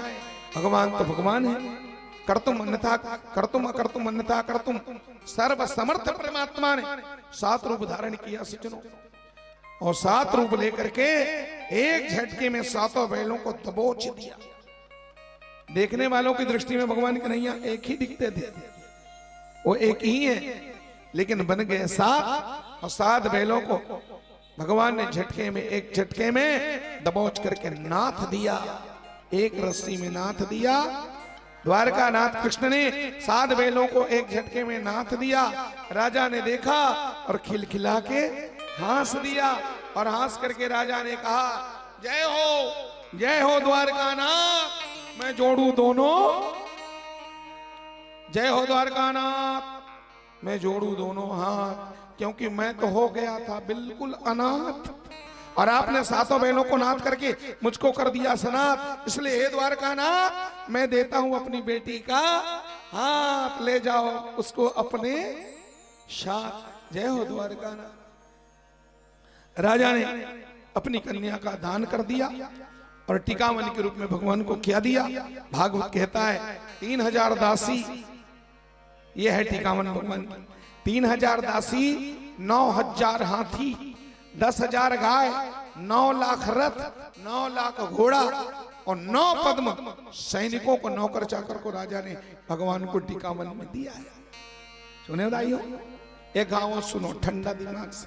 एक ठन भी हम कत का टिकान मिले हैं 3000 दासी सब पहाड़ निर्मल लतिक देता ही घर के काम मुता करिया जतका है 3000 दासी 9000 हाथी 10,000 गाय 9 लाख रथ 9 लाख घोड़ा और 9 पद्म नौकर चाकरों को राजा ने टिकावन में भगवान को दिया है। भगवान कत का किस्मत एक ठन बिहाव में भगवान हाँ अतका कन टिकावन पाए और टोटल कत का शादी करे है 16,000 तो मनीपति उदाई हो भगवान कृष्ण करे द्वारका में जत का संपत्ति ना ये संपत्ति भगवान हाँ कमा कमा नहीं बना है वो चारों डाले अपन जुगाड़े बेचारा हिसाब से भगवान के जत का संपत्ति नहीं चिकन ससुरारी संपत्ति तायो है उसमें सबसे ज्यादा टिकावन लाने वाली है सत्यभामा। सत्यभामा ने लाया सत्यभामा सबसे पहले ज्यादा ले आई है मेरी माताओं। इस तरह भगवान की छठवें पटरानी सत्या 7वें का नाम है भद्रा। काश्मीर के राजा संत धर्म की बहन भद्रा को भगवान ने हरण करके लाया और भगवान की 8वें पटरानी का नाम है लक्ष्मणा। मद्र देश के राजा मद्रास के राजा बृहस्पति की बेटी है और लक्ष्मणा। इस तरह से 8 पटरानी है ठीक है। अब कहने को तो व्यवहार दृष्टि में 8 राजा की राजकुमारी राजबेटियां हैं सज्जनों, लेकिन आध्यात्मिक दृष्टि में देखा जाए तो 8 पटरानी और कोई नहीं है तो कौन है कहा ये अष्टधा प्रकृति है। भगवान की प्रकृति को 8 रूप में माना गया है। भगवान श्री कृष्ण ने स्वयं अर्जुन से गीता में कहा है प्यारे अर्जुन मेरी प्रकृति अष्टधा है भूमि रापो नलो वायु खम मनो बुद्धि रेवच अहंकारम इतियम में भन्ना प्रकृति अष्टधा। भगवान कहते हैं अर्जुन मेरी प्रकृति 8 रूप वाली है। कौन कौन से भूमि रापो नलो वायु खम मनो बुद्धि रेवच अहंकारम इतियम में भिन्ना प्रकृति अष्टधा। उसको मैं सरल करके बताऊं प्रकृति को 8 माना गया। प्रकृति के 8 रूप हैं। कौन कौन से गोस्वामी जी कहते हैं क्षिति जल पावक गगन समीरा। क्षिति जल पावक गगन क्षिति मने पृथ्वी जल मने पानी पावक मने अग्नि गगन मने आकाश समीर मने हवा। पृथ्वी जल अग्नि आकाश और हवा ये हो गए 5 और अंतःकरण है 4 मन बुद्धि चित्त और तो 5 4 होना चाहिए 8 9 कैसे आया तो सुनना क्षिति पृथ्वी जल जल मने पानी पावक मने अग्नि गगन मने आकाश और हवा। पृथ्वी जल अग्नि आकाश और हवा हो गए 5। अब यह अंतःकरण है 4 मन बुद्धि चित्त और अहंकार। उसमें चित्त को बाहर निकालना पड़ता है। चित्त को प्रकृति नहीं माना है चित्त को पुरुष माना गया है। चित्त के स्वामी भगवान वासुदेव हैं इसलिए चित्त को अलग कर दो तो बच जाता है 3 मन बुद्धि अहंकार 3 क्षिति जल पावक गगन समीर 5 5 3 ये 8 प्रकृति भगवान की सेवा करने के लिए 8 पटरानी बन के आई हैं। प्रकृति भगवान की सेवा करती है। जीव और भगवान में हम में और परमात्मा में यही अंतर है कि प्रकृति हम सारे जीव प्रकृति की सेवा करते हैं जबकि प्रकृति भगवान की सेवा करती है। एक अर्थ यह है और प्रकृति माने होता है सज्जनों स्वभाव। तो भगवान और जीव में क्या अंतर है बस यही अंतर है। हम सारे जीव स्वभाव के वश में रहते हैं जबकि भगवान स्वभाव को अपने वश में रखते हैं यही उसका भाव है। तो 8 पटरानी चलिए 16,100 साथ साथ एक साथ कराता हूं। एक राक्षस है माताओं जिसका नाम है भौमासुर। वो धरती का बेटा है भूमि का बेटा भौम है तो धरती देवी है तो देवी का बेटा देवता होना चाहिए। हाँ भौम देवता है लेकिन स्वभाव से असुर बन गया था। उस धरती के बेटा भौम ने तपस्या किया ब्रह्मा जी की और तपस्या करके अजर अमर होने का वरदान मांगा। भगवान ब्रह्मा बोले नहीं अजर अमर होने का वरदान तुम्हें मिल ही नहीं सकता। संसार में जो जन्मता है उसको मरना पड़ता है तुम्हें भी मरना पड़ेगा। तो भौमासुर ने क्या कहा ठीक है ब्रह्मा जी आप कहते हो जो जन्मता है उसको मरना पड़ता है तो मुझे भी, हाँ हाँ तुम्हें भी मरना पड़ेगा। तो ठीक है मैं भी मरूं। कब मरूं? जब मेरी जन्म देने वाली माता मुझे मरने का श्राप दे तभी मैं मरूं, अन्यथा दुनिया में किसी के हाथ से मेरी मां मुझे मरने का श्राप दे तब मरूं। भगवान बोले एवमस्तु। ऐसा वरदान क्यों मांगा? राक्षस जनता है, दुनिया में कोई भी माता अपने बच्चे को मरने का श्राप दे ही नहीं सकती। मेरी माता श्राप नहीं देगी तो कुल मिलाकर मैं मरूंगा नहीं। वरदान पाके घबरा गया। वरदान के प्रभाव से संसार के बड़े बड़े राजाओं को हराने लगा माता, और संसार के राजाओं को हरा हरा करके उनकी नौजवान बेटियों का हरण करके लाता है। ये थोड़ा वहसी किस्म का था। इसको ये हो गया था कि वृंदावन में वो नंद का लाला कन्हैया 1000-2000 गोपियों के साथ रास रचाता है, तो मैं भी तो वरदानी हूं, वरदान प्राप्त किया हूं मैं। अरे मैं तो पूरे 1 लाख कुंवारी कन्याओं के साथ रास रचाऊंगा। ऐसा सोच करके वरदान के प्रभाव से बड़े बड़े राजे महाराजाओं को हरा करके उनकी कुंवारी बेटियों को लाला करके जेल खाने में बंद करता गया। उसका टारगेट था 1 लाख, और अब तक कितना लाया है? बोले 16,107। हाँ 16,107 नहीं 16,100। मेरी माता और बहनों, तो इस तरह ला करके बंद किया था। एक बार इन कन्याओं को पता चला, सबने रो रो करके भगवान को पुकारा। मेरी माताओं, अब तो भगवान सत्यभामा को रथ में बिठा करके चले हैं भौमासुर को मारने के लिए। भगवान ने कहा सत्यभामा, हाँ ना। भगवान बोले सत्यभामा तुमको द्वारका में बोर नहीं लग रहा है क्या? सत्यभामा बोल रही एकदम बोर हो गई हूं मैं प्रभु, कब से सोच रहे हो कहीं पिकनिक विकनिक मनाने चले जाते, वैसे भी नया साल आ रहा है, नया साल में पिकनिक मनाते हैं ना।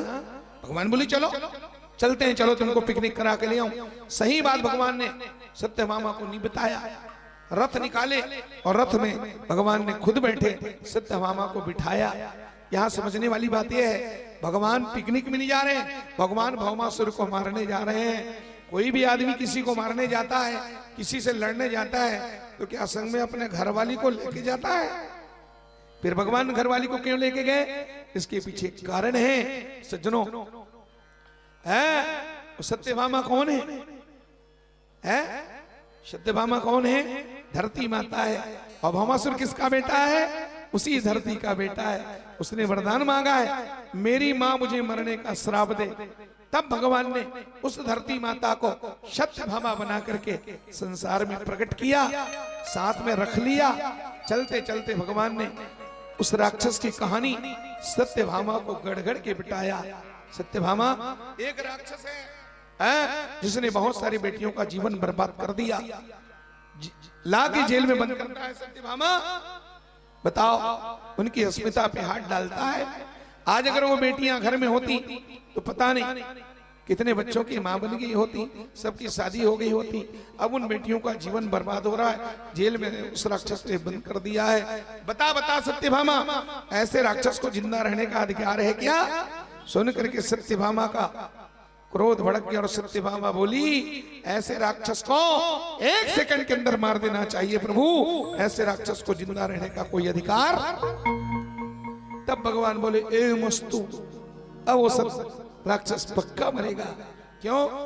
क्योंकि उसके राक्षस की मां ने कह दिया ऐसे राक्षस को तत्काल मार देना चाहिए। सत्यभामा कौन है? उसी राक्षस की मां है भौमासुर की। सत्यभामा धरती है और धरती माता का बेटा वो भौमासुर है। सत्यभामा के रूप में धरती माता ने श्राप दिया, भगवान लेके आए और सबसे पहले वो भौमासुर के किले की रक्षा करने वाला उसका सेनापति जिसका नाम था मुर, उस मुर नाम के दैत्य को भगवान ने सुदर्शन चक्र से मार डाला। मेरी माताओं, उसके गर्दन को काटा। तो मुर दैत्य को मारने के कारण यहाँ भगवान कृष्ण का नाम पड़ा। क्या नाम पड़ा? मुर दैत्य को मारने के कारण भगवान का नाम पड़ा है मुरारी। प्रेम से बोलो मुरारी भगवान की जय। श्री कृष्ण गोविंद हरे मुरारे। मूर्धन अरी बराबर मुरारी। मुर के बन गए अरी, मुर के बन गए अरी और काट दिए उसके नरी, तो नाम हो गया भगवान का मुरारी। यह है भगवान का नाम। अब मुरारी ने उस मूढ़ दैत्य को मार करके और किले के अंदर प्रवेश किया और सुदर्शन चक्र से भौमासुर की गर्दन को भगवान ने काट दिया। सज्जनों, भौमासुर को मारा है और एक झटके में भौमासुर को गति दे करके भगवान ने जेल खाने से 16,100 और कन्याओं को भगवान ने बंदी खाने से मुक्त किया। भगवान ने कहा, देवियों, जिस राक्षस ने तुम्हें रोने को मजबूर किया, हमने उसका सत्यानाश कर दिया, हमने उसको सदा के लिए मौत की नींद सुला दिया। देवियों, अब आप लोग खुली हवा में सांस ले सकते हो, जाओ प्रेम से, जहां से आई हो वहां चले जाओ। वो गोप कन्याएं और राजकुमारियां कहने लगी, प्रभु कहां जाएं? इस दुनिया में हमको अपना कहने वाला कौन है? प्रभु, इस राक्षस ने हमें कहीं का न छोड़ा, न हम घर के रहे न घाट के, इसने हमें अपावन कर दिया है ना, इसने हमें अपवित्र किया है। प्रभु, हम तो अपवित्र हैं, पर आपका नाम तो पतित पावन है ना, पतितों को आप पावन करने वाले हो।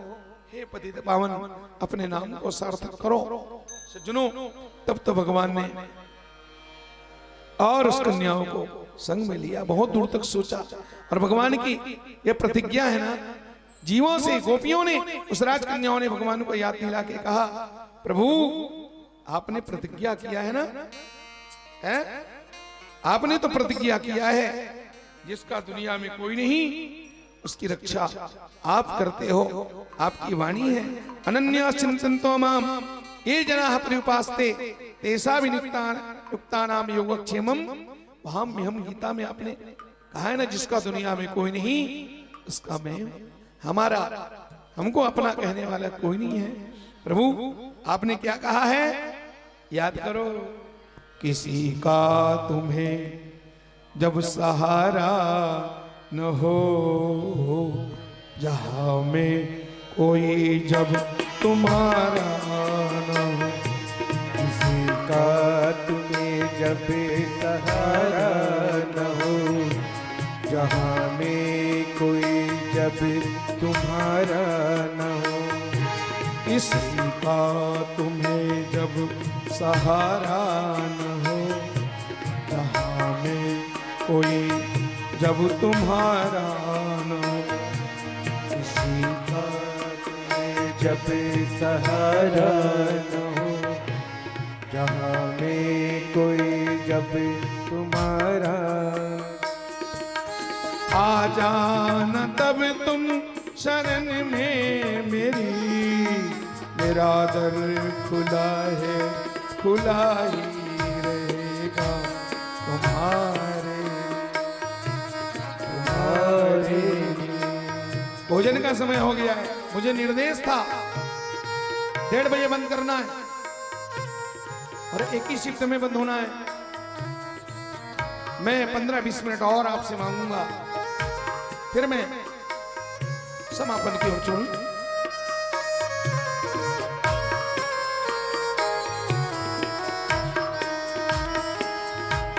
मिले जो जमाने की ठोकर, तुम्हें उठाकर गले से लगा लूंगा मैं।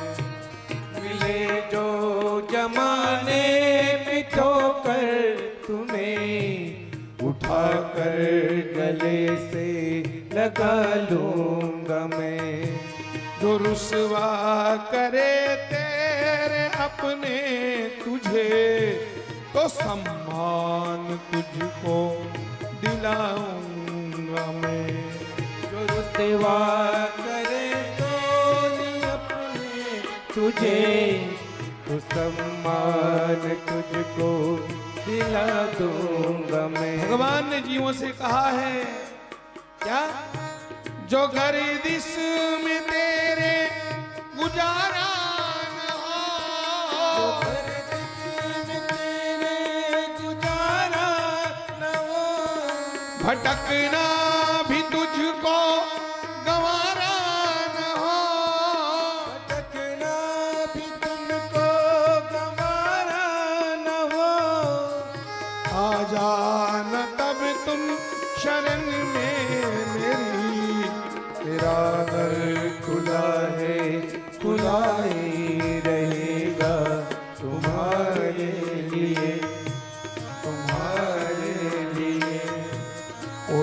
जब तुम्हारा हृदय तोड़ दे, तड़पता हुआ जब कोई छोड़ दे, तब तुम मेरे पास आना प्रिय, मेरा दर खुला है, खुला ही रहेगा तुम्हारे लिए, तुम्हारे लिए, वो तुम्हारे लिए, तुम्हारे लिए। बोलो भक्त वत्सल भगवान की जय। इस तरह से और 16,100 राजकन्याओं को भगवान ने और साथ में लेकर के गए, कहा चलो इन हस्ती को मोहब्बत में फना कौन करेगा, अब ये फर्ज मेरे सिवा अदा कौन करेगा।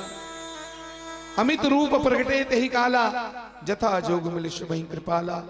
जितनी रानियां थी 16,100 राजकन्याएं, भगवान ने उतना रूप धारण किया और एक मुहूर्त में एक साथ सबके साथ भगवान ने प्राणी ग्रहण करके उन पतितों को, और भगवान ने उन पानी पानी जिनका जीवन हुआ था, उन आंखों में पानी वालियों को भगवान ने रानी का दर्जा दिया।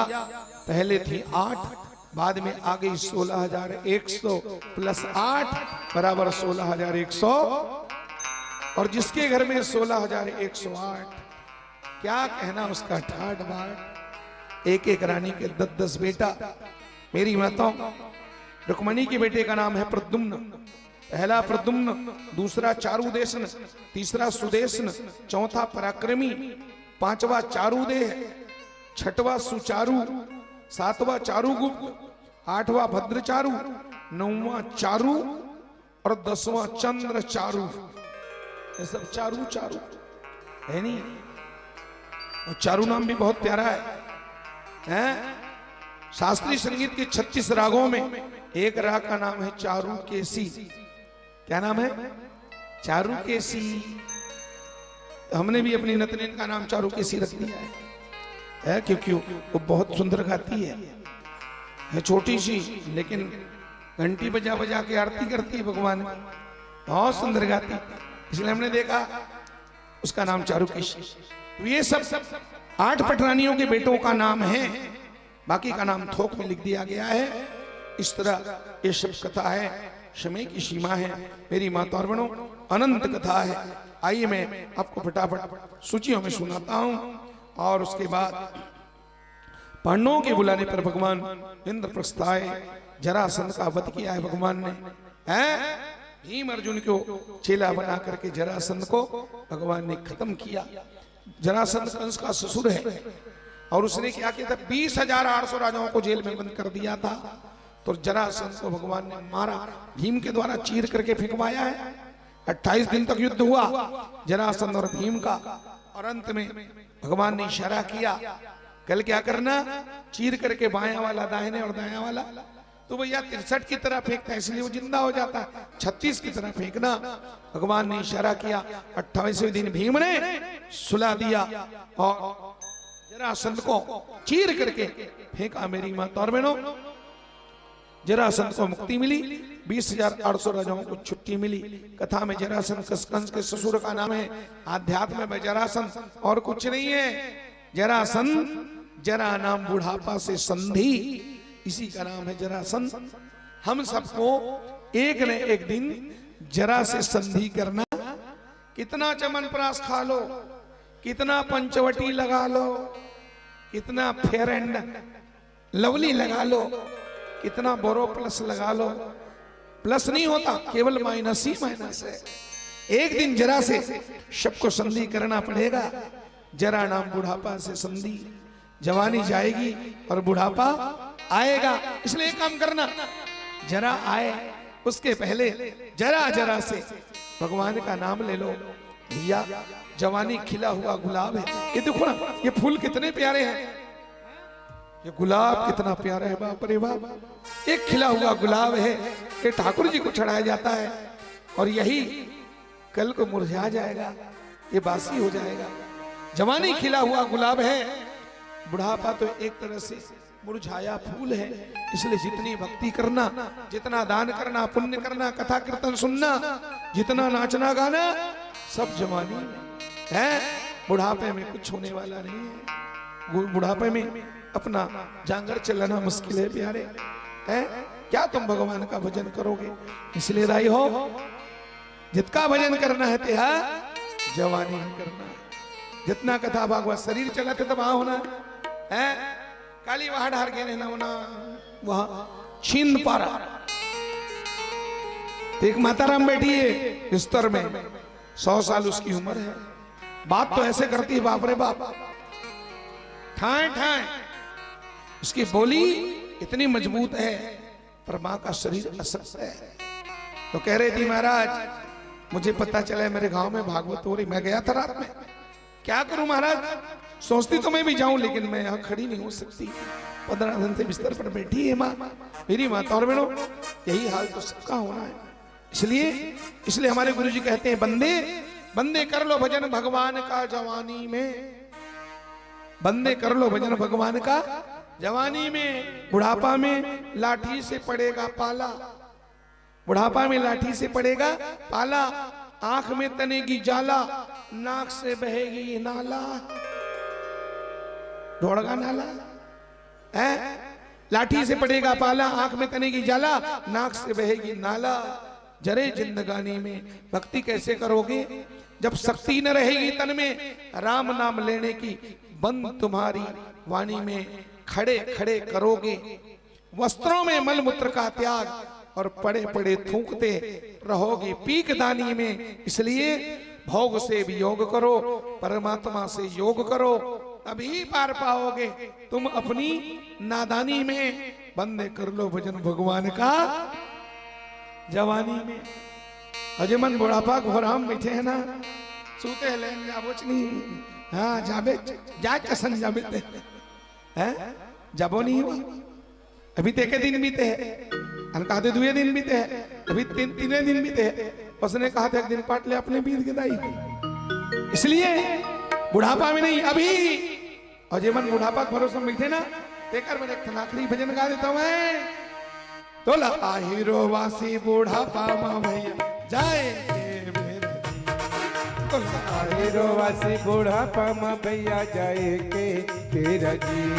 तोला आहिरो वासी बुढ़ापा मां भैया जाए के, बोलो आहिरो वासी बुढ़ापा मां भैया जाए के तेरा जी। जाए के बेरा जी, आ जाए के, आ जाए के बेरा जी, आ जाए के बेरा जी, जाए के बेरा जी, आ जाए आ जाए के बेरा जी, आ जाए के बेरा ना। तोला आहिरो वासी बुढ़ापा, आहिरो वासी बुढ़ापा मां भैया जाए के बेरा ना। तोला आहिरो वासी बुढ़ापा मां भैया जाए के, आहिरो वासी बुढ़ापा मां भैया जाए।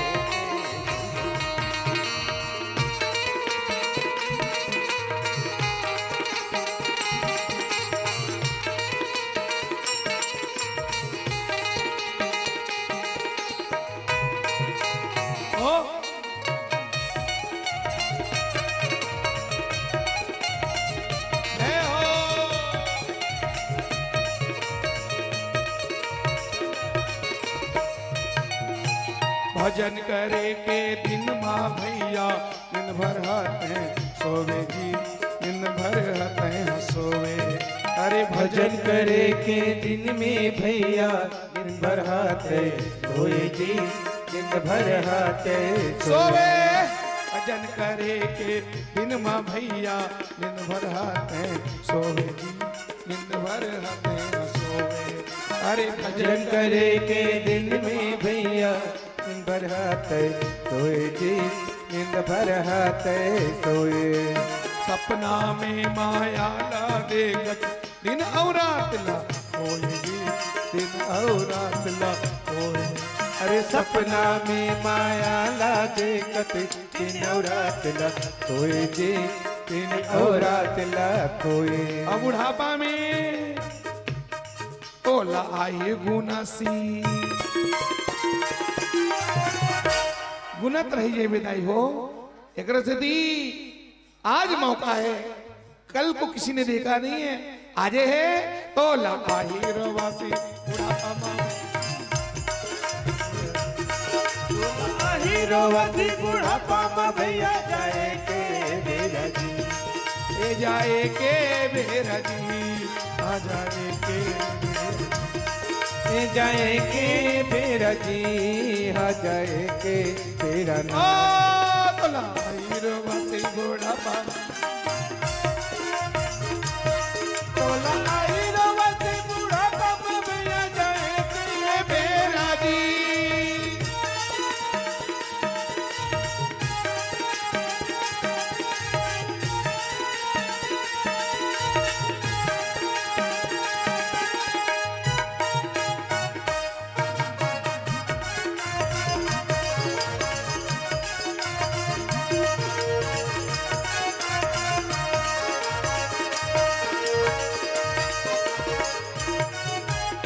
मोर मोर ते कही के भैया अपन बलमा कर जी, अपन बलमा। अरे मोर मोर ते कह के भैया अपन बलमा करके जी, अपन बलमा करके। अरे मैं और मोर तोर ते माया, राम भजो सिया रामा जी, राम भजो सिया रामा। मोरी मोर तोर ते माया, राम बजोतिया राम जी, राम बजोतिया रामा। अरे जे बस कीन्हे जीवनी काया, राम भजो सिया रामा जी, राम भजो सिया। अरे जे बस कीने जीवन काया, राम बजोतिया राम जी, राम बजोतिया रामा।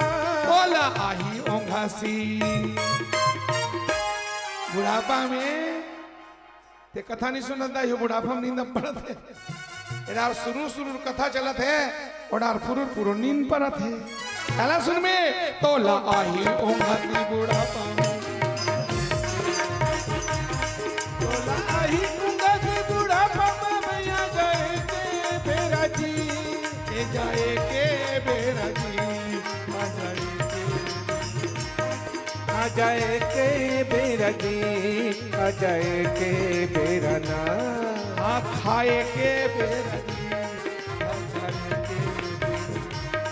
ए खाए के बेरा जी, आ खाए के बेरा ना। तो लाई रावासी बुढ़ापा में भैया जाए के बेरा जी, तो लाई रोवासी बुढ़ापा में भैया जाए के बेरा जी। तो लाई गुनासी बुढ़ापा में भैया जाए के बेरा जी। आए रोवासी बुढ़ापा में भैया जाए के बेरा जी।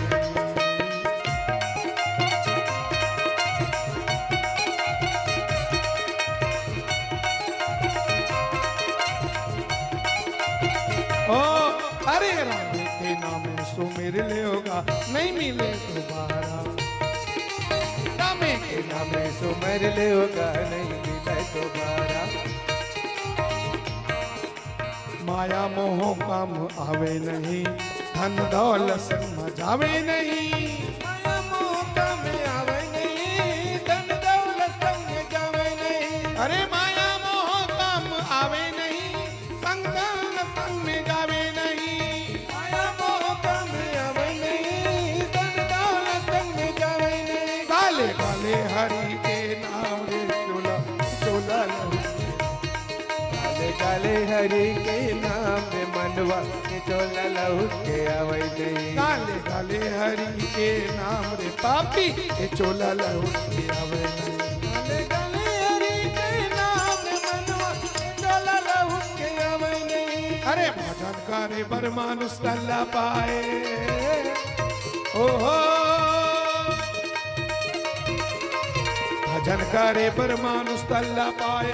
हरि भजन करो मन डोले ने मन कैसे डोले रे मान बदनुमा, कैसे डोले रे मान बदनुमा।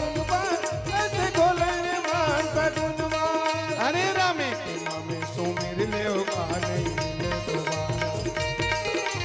रामे के नामे सुमर ले का नहीं मिले दोबारा। रामे के नामे में मिलेगा मुक्ति, रामे के नामे में मिलेगा मुक्ति। ओ तुलसीदास हाली के हाविर जुग, तुलसीदास से हाल के हावे जो। ओ कलयुग में नामे आधारा है, कलयुग में नामे आधारा है। अरे कलयुग में नामे आधारा है, कलयुग में नामे आधारा है। नहीं मिले दोबारा। रामे के नामे सुमर ले का नहीं मिले दोबारा। रामे के नामे सुमर ले का नहीं मिले दोबारा। ये जिंदगी के नये ठिकाना हरि गुणला गाले तेरी हरि गुणला गाले तेरा। ये जिंदगी के नहीं ठिकाना हरि गुणला काले दिन संगी हरि गुणला काले दिन ना। हरि गुणला गाले तेरा प्रभु हरि गुणला काले दिन ना। हरि गुणला काले दिन ना। बोलो वृंदावन बिहारी लाल की जय। भक्त वत्सल भगवान की जय। नमः पार्वती पतये हर हर महादेव। सज्जनों, मेरी माता और बहनों, इस तरह जरासंध की कथा हमारे जीवन से जुड़ी हुई है। एक दिन सबको बुढ़ापा आनी है, जवानी जाएगी, बुढ़ापा आएगी। उसके पहले भगवान का नाम गाएं, इसी में सबका कल्याण है।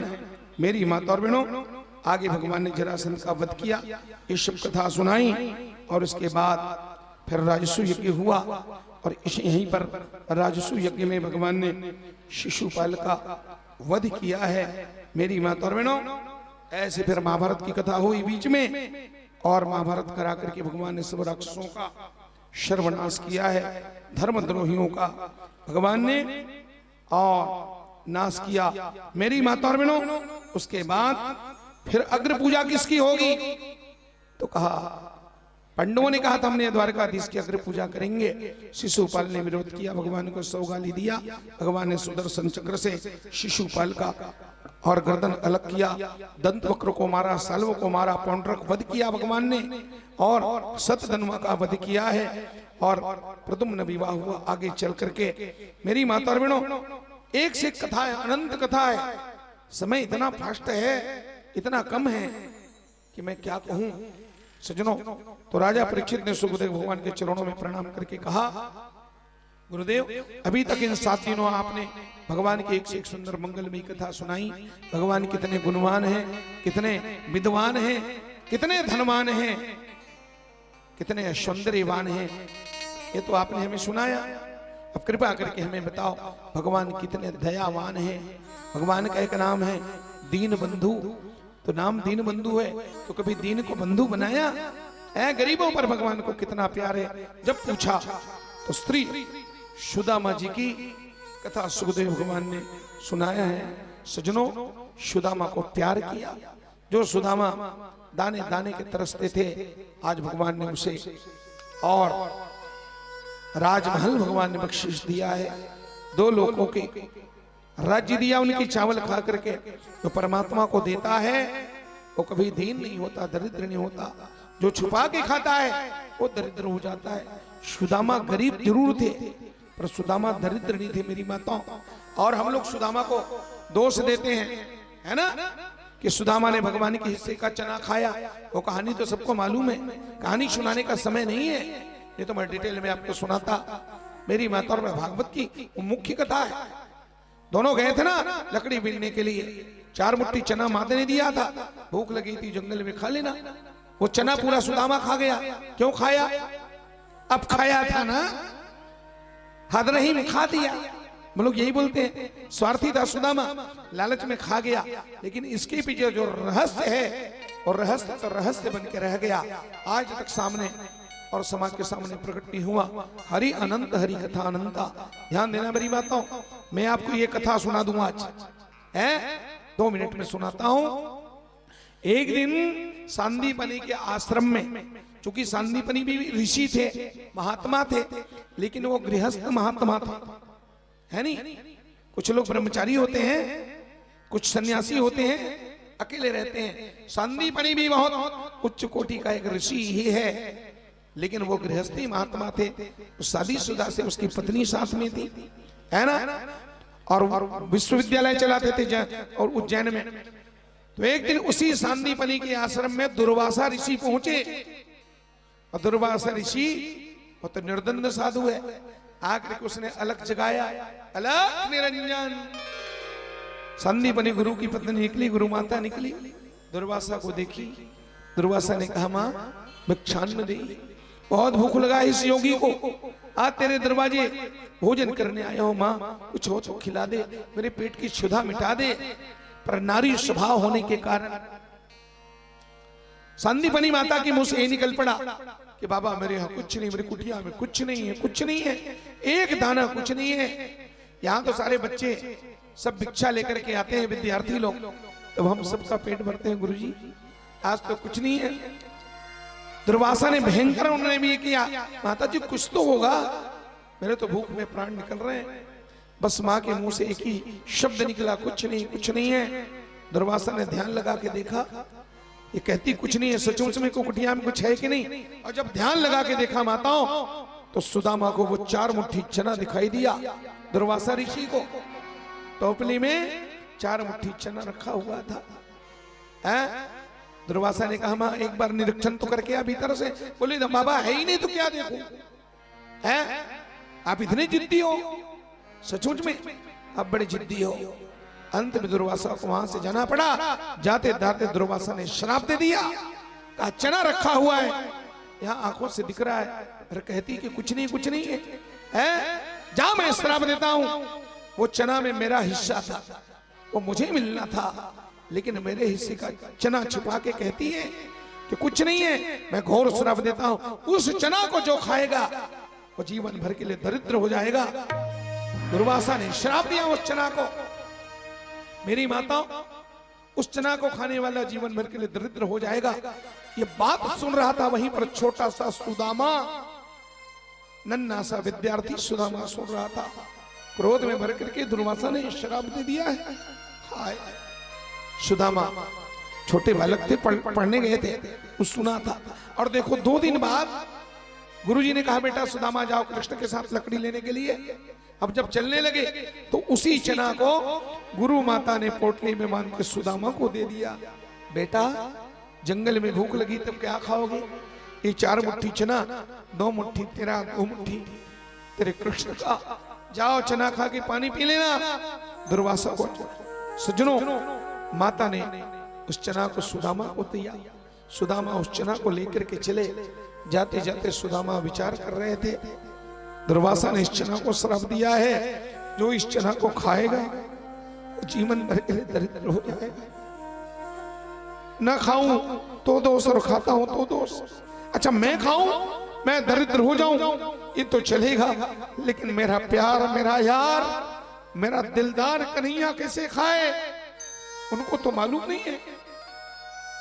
अगर ये चना मैं उनको दूंगा तो मेरा कृष्ण भी जीवन भर के लिए दरिद्र हो जाएगा। सुदामा ने कहा, चाहे कुछ भी लगे, दुनिया मुझे कुछ भी कहे, मैं ये चना अपने कृष्ण को खिलाने वाला नहीं हूं। मेरी माता, जो कृष्ण सुदामा को इतना प्यार करता है, उस सुदामा इतना अपखया नहीं हो सकता। उसको भी कृष्ण से प्यार है। 4 मुट्ठी में, अरे 3 मुट्ठी खा लेता, 1 मुट्ठी तो देता, पर 1 दाना नहीं दिया। क्यों? ये रहस्य सुदामा जानता है, 1 दाना भी मेरा कन्हैया खाएगा तो दरिद्र हो जाएगा। इसीलिए जब रात में भूख लगी, पेड़ के ऊपर में सुदामा सारा चना खा गया, और कृष्ण के जीवन का दुर्भाग्य उसने अपने नाम लिख लिया, अपने नाम करा लिया। कृष्ण को 1 दाना नहीं दिया। मेरी माताओं, सुदामा जीवन भर के लिए दरिद्र हो गया, गरीबी स्वीकार कर लिया। सुदामा ने कहा, मैं भले दीन हो जाऊं, मैं दुखी हो जाऊं, गरीब हो जाऊं, पर मेरा कृष्ण द्वारका का राजा बन जाए। इसलिए सुदामा चना अकेले खाया था। इस बात को अंतर्यामी भगवान जानते थे। भगवान को पीड़ा है, मित्र हो तो सुदामा जैसे। आज मुझे इस संकट से बचाने के लिए मेरे मित्र ने और चना खा करके दरिद्रता ली। भगवान सुदामा की याद में कब से रो रहे थे, कब से रो रहे थे, लेकिन सुदामा भगवान के पास जाते नहीं है। तब आज भगवान ने क्या किया जानू वालों, भगवान ब्रह्मचारी साधु बने और ब्रह्मचारी साधु बन करके भगवान और सुदामा की कुटिया में आए और भीख मांगने लगा सुशीला से, मां भिक्षा दो।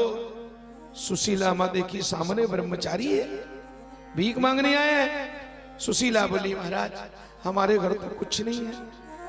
अब कैसे कहे कुछ नहीं है, घर की इज्जत का सवाल है ना। तो उस समय सुशीला ने बहाना मार के क्या कह दिया, महाराज क्या बताया, हमारे घर तो सूतक लगा है। महाराज सूतक लगा है? किसका सूतक लगा है? हैं? क्या आपके घर में छोटे छोटे कोई बाल बच्चा आया? बोले बाल बच्चा तो नहीं आया है, फिर भी सूतक लगा है। कहा जनन सूरक है, सूतक है कि मरण सूतक है? कहा महाराज न जनन सूतक है न मरण सूतक है, फिर भी सूतक है। क्या? माता सुशीला बोली, महाराज हमारे घर गरीबी का सूतक लगा। 40 वर्ष हो गए महाराज जब से इस घर में आई हूं, केवल गरीबी गरीबी गरीबी सूतक लगा है। जन्म का सूतक 6 दिन में 12 दिन में हट जाता है, मरण का सूतक 13 दिन में। यहां तो 13 साल हो गए महाराज, गरीबी का ऐसा सूतक लगा है, मैं क्या कहूं, मेरे पास कुछ नहीं है। तब उस ब्रह्मचारी बने भगवान ने सुशीला से कहा, तो एक काम करना, द्वारका में एक राजा है, उस राजा के पास तो अपने पति को क्यों नहीं भेजती, जा एक बार भेज, तू तो ब्राह्मणी है ना। और राजा महाराज लोग ब्राह्मणों का विशेष सम्मान करते हैं, स्वयं ब्रह्मचारी बनकर के भगवान प्रकट होते हैं। और सुशीला से कहा, तब सुशीला माँ ने लड़ लड़ करके सुदामा को भेजा था, मेरी माताओं 2 मुट्ठी चावल दे करके। और आज सुदामा पहुंचा द्वारका में, मेरी माताओं चावल तो बहाना था, पर सुदामा की वो 2 मुट्ठी चने का एहसान भगवान को चुकाना था, चने का बदला देना था। इसलिए भगवान ने 2 मुट्ठी चावल खाया और 2 मुट्ठी चावल खा के सुदामा को 2 लोक का राज्य दे दिया, माला माल कर दिया भगवान ने। इसका 2 भाव है, सुदामा तुमने मुझे जीवन में कुछ नहीं दिया, इसलिए मैंने भी तुम्हें कुछ नहीं दिया। आज तुमने मुझे 2 मुट्ठी चावल दिया, इसलिए मैंने तुझे 2 लोक का राज्य दिया, एक भाव। दूसरा, सुदामा तूने मेरे हिस्से का 2 मुट्ठी चना खा करके और 2 पन तक तूने गरीबी को सहा है। भैया 2 पन तक तूने अपने जीवन में दरिद्रता को स्वीकार कर लिया, इसलिए जा, तूने मुझे बचाने के लिए 2 मुट्ठी चना खाया, इसलिए आज मैं तुम्हें 2 लोक का राज्य दे करके तुम्हें माला माल करता हूं। भगवान कृष्ण ने, ये बहुत रहस्यात्मक कथा है। अब इसके लिए समय चाहिए, इस भाव बताने के लिए, भाव प्रकट करने के लिए बहुत समय लगता है। सुदामा की कथा भक्ति रत कथा है। सज्जनों, राम जीवन में कभी हंसे नहीं और कृष्ण जीवन में कभी रोए नहीं थे, लेकिन आज एक जगह राम को हंसना पड़ा। सुनी के मटके बैन प्रेम लपेटे, अटपटे भी हंसे करुणा। अरे केवट के प्रेम ने राम को हंसा दिया और सुदामा की भक्ति ने मेरे कृष्ण को इतना रुलाया कि क्या कहूं। ऐसे बेहाल बेवाइन सो पग कंटक जाल लगे पुनि जोए, हाय महादुख पाए सखा तुम आए इते न किते दिन खोए। देख सुदामा के 3 दशा, करुणा करके करुणा रिध रोए, पानी परात को हाथ छुए नहीं और नैनन के जल से धोए। जो भगवान को देता है वो कभी गरीब नहीं हो सकता, जो छुप के खाता है, अकेले खाता है, वो दरिद्र हो जाता है। और जो भगवान को खिला के खाता है, जो दूसरों को बांट के खाता है, जो गरीबों को खिला के खाता है, वो जिंदगी भर खिलाता है, क्योंकि वो दूसरों को बांट के खाता है। और अकेला खाने वाला दरिद्र हो जाता है। ये सब कथा सुनाई भगवान कृष्ण ने एकादश स्कंद में अपने बच्चों को समझाया। जिंदगी में चाहे किसी का अपराध करना, पर साधु संतों की हंसी मत करना। भगवान के बच्चों को ठिठोली सूझी। एक दिन दुर्वासा ऋषि भगवान के दर्शन करने पिंडा नक्षत्र में पहुंचे, पधारे हैं। उसमें विश्वामित्र है, असित है, देवल है, भृगु है, अंगिरा है, नारद जी महाराज हैं। भगवान के दर्शन करने आए। भगवान के बच्चों को मजाक सुझा और जामवंती का बेटा, जामवंती की बेटा शाम को उसने नारी बना लिया गर्भवती। और रास्ते में खड़ा करके बच्चों ने पूछा, महाराज हमारी भाभी 15 दिन से परेशान है, इसके पेट में बेटा है कि बेटी? ध्यान लगा के देखा, दुर्वासा ने लड़का को लड़की बना के पूछ रहा है बेटा की बेटी, श्राप दे दिया। और दुर्वासा ने कहा, जनस्थिति वो मंदा मुसलम कुलनासनम, अरे मूर्खों, इसके पेट में न बेटा है न बेटी, इसके पेट में और तुम्हारे कुल का नाश करने वाला और मुसल है। इस तरह श्राप दिया। मेरे माताओं, मुसल को जला दिया, लोहा बच गया तो उसको घीसा है, इसके समुद्र में फेंका, उस मछली लोहे की कील को मछली और निगल गई। उस मछली को मछुआरे ने पकड़ा और पारधी को दिया, पारधी ने उसे बाण बना लिया। मेरी माता और कृष्ण के चरणों में बाण मार दिया। एक दिन द्वारका में भगवान शंकर, भगवान ब्रह्मा, इंद्रादि देवता प्रकट हुए। सबने भगवान से कहा, प्रभु कृपा करके चलिए, जिसके लिए धरती में आपका अवतार हुआ था वो आपका मिशन पूरा हुआ। नाथ चलिए वैकुंठ की गादी। और सुनी है, भगवान बोले बिल्कुल, आगे आगे आप चलो, पीछे मैं आता हूँ। आज तो मेरी माता और बहनों, उद्धव को पता चला कि भगवान जाने वाले हैं। उद्धव ने आकर के रो रो के कहा, प्रभु मैं भी आपके साथ चलूंगा। भगवान ने कहा, उद्धव तुम एक बात मुझे बता दो, संसार में जब तुम आए थे तो क्या मेरे साथ आए थे? मेरे साथ कैसे चलोगे?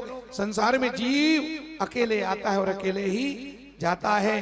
कौन आया है, कहां से, कौन किसकी जात है, कौन जननी जनक तेरा, 4 दिन की बात है। जो भी आए सब गए, फिर हमारी क्या औकात है। 4 दिन की चांदनी और फिर अंधेरी रात है। उद्धव को सुंदर ज्ञान दिया, भगवान ने बताया और खड़ाऊ दे करके कहा, तुम जाओ बद्री नारायण में जाकर के भजन करो, मैं आता हूं। इधर बहलिया ने आया और भगवान के पहले तो सज्जनों, भगवान के बच्चों की बुद्धि बिगड़ गई। मदरा पान करके आपस में कट करके 56 करोड़ जदुवंशी मर गए, खत्म हो गए। और बलराम जी आए, समुद्र में कूद करके शेषनाग का रूप धारण किए। भगवान स्वयं द्वारका छोड़ करके सज्जनों और प्रभास क्षेत्र में चले गए। एक वृक्ष के नीचे जाके भगवान बैठे, पीपल वृक्ष के नीचे। बहलिया ने आके भगवान के पांव को बाण मारा सज्जनों, और देखते देखते ही बहलिया के बाण को भगवान ने बहाना बना करके सबके सामने मेरे परमात्मा अंतर ध्यान हो गए। देवता आकाश में फूलों की वर्षा करके जय जयकार किए। बोलो द्वारकाधीश भगवान की जय। भगवान कहाँ चले गए? बोले जहां से आए थे, कण कण से आए थे, कण कण में समा गए। और भगवान ने कहा था उद्धव से, तिरोधाय प्रविष्टव्यम श्रीमद्भागवत आरणवम, इस कृष्ण शरीर को त्यागने के बाद मैं श्रीमद्भागवत रूपी सागर में जाकर के समा जाऊंगा। भगवान कृष्ण इसी भागवत में आकर के समा गए। भगवान का ये स्वरूप है भागवत। इस कलिकाल में सज्जनों, मेरी माता और बहनों, हम भागवत के रूप में भगवान को ही सुन रहे हैं। भागवत सुनने का मजा, जिसको जीवन में आ गया, मुक्त जीवन हो गया, चारों पदार्थ पा गया। इस कठिन कलिकाल में हरि नाम ही आधार है और भागवत के रूप में श्री कृष्ण का अवतार है। भागवत भगवान सबका बेड़ा पार करें। इधर सुखदेव भगवान ने परीक्षित को बड़ा सुंदर आत्मज्ञान दिया है। परीक्षित को आत्मज्ञान हो गया, मेरी माता और बहनों। और फिर राजा परीक्षित ने सुखदेव भगवान के चरणों में प्रणाम किया। सुखदेव भगवान वहां से अंतर ध्यान हो गए। बोलो श्री सद्गुरुदेव भगवान की जय। और तक्षक नाग के आने से पहले राजा परीक्षित ने अपने प्राणों को परमात्मा में लीन कर दिया। सुखदेव भगवान ने ऐसे उनको ज्ञान दिया था सज्जनों, इस स्थिति में पहुंचा दिया था कि मरने से पहले, तक्षक नाग के काटने से पहले राजा परीक्षित ने अपने प्राणों को परमात्मा में लीन कर दिया। केवल आत्मा परमात्मा के जाके विलीन हो गई थी। केवल 5 तत्वों का वो ढांचा बचा था। मेरी माता और बहनों, 5 तत्वों का वो ढांचा बचा था। बाद में तक्षक नाग आया और तक्षक नाग आकर के राजा परीक्षित के उस शरीर को, मेरी माता और बहनों, डसा है। और डसते ही राजा परीक्षित का शरीर 2 मुट्ठी और राख में तब्दील हो गया। परीक्षित को मुक्ति मिल गई। सबने जयकारे लगाया। बोलो परीक्षित जी महाराज की जय। बोलो सर्व पितर देवताओं की जय। जैसे भगवान की कथा सुन करके धुंधकारी की मुक्ति हुई, जैसे भागवत की कथा से राजा परीक्षित को मुक्ति मिली, ठीक इसी तरह इस भागवत की कथा को सुन करके यहाँ के जितने भी पितर लोग हैं, जो पितर हो गए हैं, असमय जिनका देहावसान हो गया, माता छेदनी देवी पटेल, उनके लाडले पुत्र और जितने भी लोग इस कोरोना काल में गए हैं, गांव में, शहर में, छत्तीसगढ़ में, पूरे भारत में और पूरे विश्व में जितने लोगों की आत्मा असमय और आकाश मंडल में भटक रही हो, मेरे परमात्मा द्वारकानाथ उन भटकती आत्माओं को अपने चरणों में स्थान दे, भगवान उनका सद्गति करें, उनका कल्याण करें, यही भगवान से हम सब लोग प्रार्थना करें। बोलो भक्तवत्सल भगवान की जय। बाद में और परीक्षित पुत्र जन्मेजय ने यज्ञ किया, सज्जनों, सर्प यज्ञ किया सर्पों को मारने के लिए, लेकिन सर्पों के मामा आस्तिक ने आकर के समझाया है, उसने वचन दिया, तब जाकर के, और सज्जनों, और यज्ञ उसने रोका है, तब सर्पों ने वचन दिया है, जो हमारे मामा का नाम गाएगा हम उसको जिंदगी में नहीं काटेंगे, सर्प दंश कभी नहीं होगा। इसलिए जब भी सांप देखो कहीं तो 3 बार कहना चाहिए, आस्तिक आस्तिक आस्तिक। आस्तिक नाम लेने से सांप कभी काट ही नहीं सकता, ऐसा नियम है मेरी माता और बहनों, है। तो आस्तिक नाम लेने से ये सांसारिक सांप नहीं काट सकता, लेकिन हरि का नाम लेने से मृत्यु रूपी सांप काट नहीं सकता। मेरी माता, भगवान का नाम सबसे बड़ा है। हम भागवत इसलिए सुनते हैं कि भागवत का सारा पुण्य हमें मिले, आयोजन करता लोग इसलिए भागवत कराते हैं, हमें भागवत कराने का पूरा पुण्य मिले। गाने वाला इसलिए गाता है कि हमारा जीवन भी और पावन हो जाए, पर क्या करें, भागवत तो सिंधु है और हम उसके सामने बिंदु हैं। ये बिंदु सिंधु को कैसे नाप सकता है। यथामति बाल बुद्धि में भाव भे खद रघुनाथ जस सुने जनर अरुणार, तीन कर सकल मनोरथ सिद्ध करेंद्र शरारी। मेरी माता और बहनों, भगवान सबकी मनोकामना पूर्ण करे, सबकी जीवन में पूर्णता प्रदान करे, दुखों को परमात्मा मिटाए। तापत्रय विनाशाय श्री कृष्णाय नुमा। संपूर्ण भागवत का पुण्य प्राप्त करने के लिए संतों का निर्देश है कि भागवत का जो आखिरी श्लोक है, उस श्लोक को गाने से 7 दिन के अंदर जो भी त्रुटि, जो भी कमी, जो भी दोष बना है, दोष का समन हो जाता है, और गाने वाले को, सुनने वालों को, आयोजनकर्ता को किसी प्रकार का दोष रहता नहीं, सारे कमियों की पूर्ति हो जाती है। इसलिए भागवत का आखिरी श्लोक सबको गाना चाहिए। बोलो भागवत भगवान की जय। सब लोग हाथ जोड़ करके मेरे साथ इस श्लोक को गाइएगा। सज्जनों, नाम संकीर्तनम यस्य, नाम संकीर्तनम यस्य, नाम संकीर्तनम यस्य, नाम संकीर्तनम यस्य, सर्व पाप प्रणाशनम, सर्व पाप प्रणाशनम, सर्व पाप प्रणाशनम, सर्व पाप प्रणाशनम, प्रणामो हि दुख समनः, प्रणामो हि दुख समनः, प्रणामो हि दुख समनः, प्रणामो हि दुख समनः, तम नमामि हरिं परम, तम नमामि हरिं परम, तम नमामि हरिं परम, तम नमामि हरिं परम। श्री विष्णवे नमः, श्री विष्णवे नमः, श्री विष्णवे नमः, श्री विष्णवे नमः, श्री विष्णवे नमः, श्री विष्णवे नमः। नमः पार्वती पते हर हर महादेव। हरि अनंत, हरि कथा अनंता। समय की सीमा है, कथा समाप्त नहीं होते, समय समाप्त हो जाता है। कथा समाप्त नहीं होती, कथा कहने वाले की शक्ति समाप्त होती है। कथा समाप्त नहीं होती, हमारे सुनने की शक्ति समाप्त हो जाती है। मुझे क्षमा करना, मैं बहुत अंदर से थोड़ा सा, मुझे एक प्रकार से बड़ा उठपुटांग लग रहा है। पहली बार इतना कम समय में, और हमने परीक्षित मोक्ष की कथा बताई है। हमारे जीवन के जो कथा काल है 20 साल, उसमें पहली बार इतना जल्दी हम, चूंकि अभी ये सबकी भावनाओं को रखना है, विशाल भंडारे का काम है, 2 से 2.5 घंटा उसमें लगते हैं। अब आप लोग सुबह से आके बैठे हैं ना, बहुत बहुत भूख लग रही होगी आप लोगों को, इसलिए कृपा करके आप सब लोग लाइन से बहुत सुंदर भावों के साथ और बैठ करके भाव से प्रसाद पाना। महाप्रसाद ठाकुर जी का है, प्रसाद पाइए और प्रसन्नता के सिर पर प्रस्थान करेंगे।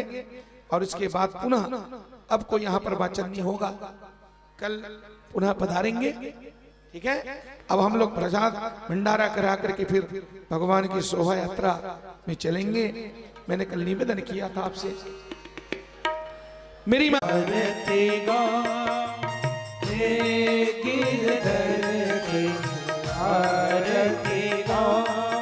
श्री बांके बिहारी श्री भाग्य बिहारी तेरी आरती गा। ओ चरणों से निकली गंगा प्यारी, चरणों से निकली गंगा प्यारी, जिसने सारी दुनिया तारी, जिसने सारी दुनिया तारी। मैं उन चरणों पे शीश झुकाऊं, मैं उन चरणों में शीश झुकाऊं। श्री बांके बिहारी तेरी आरती गाऊं, श्री बांके बिहारी तेरी आरती गाऊं। ओ मोरे मुकुट तेरे शीश पे सोए, मोरे मुकुटी तेरे शीश पे सोहे। प्यारी बंसी मेरो मने मोहे, प्यारी बनसी मेरो मन मोहे। मैं देख छली बलिहारी जाऊं, मैं देख छवि बलिहारी में जाऊं। हे गिरिधर तेरी आरती गाऊं, हे गिरधर तेरी आरती गाऊं। ओ नाथ अनाथ के नाथ आप हो, नाथ अनाथ के नाथ आपे हो। सुख में दुख में साथ आप हो, सुख में दुख में साथ आपे हो। हरि चरणों शीश झुका, मैं हरि चरणों में शीश झुका। हे गिरिधर तेरी आरती गाऊं, हे गिरधर तेरी आरती गाऊं। ओ हरिदास के स्वामी तुम हो, श्री हरिदास के स्वामी तुम्हें हो। ओ मेरे प्यारे जीवन धन हो, मेरे प्यारे जीवन धन हो। ओ मैं उगल छवि पे गली बन मैं युगल छवि पे बले बले जाऊं। ओ वास सदा वृंदावन पाऊं, मैं दास सदा वृंदावन पाऊं। हे गिरधर तेरी आरती गाऊं, हे गिरधर तेरी आरती। आरती गाऊं प्यारे तुम को मना, आरती गाऊं प्यारे तुम्हीं को मना।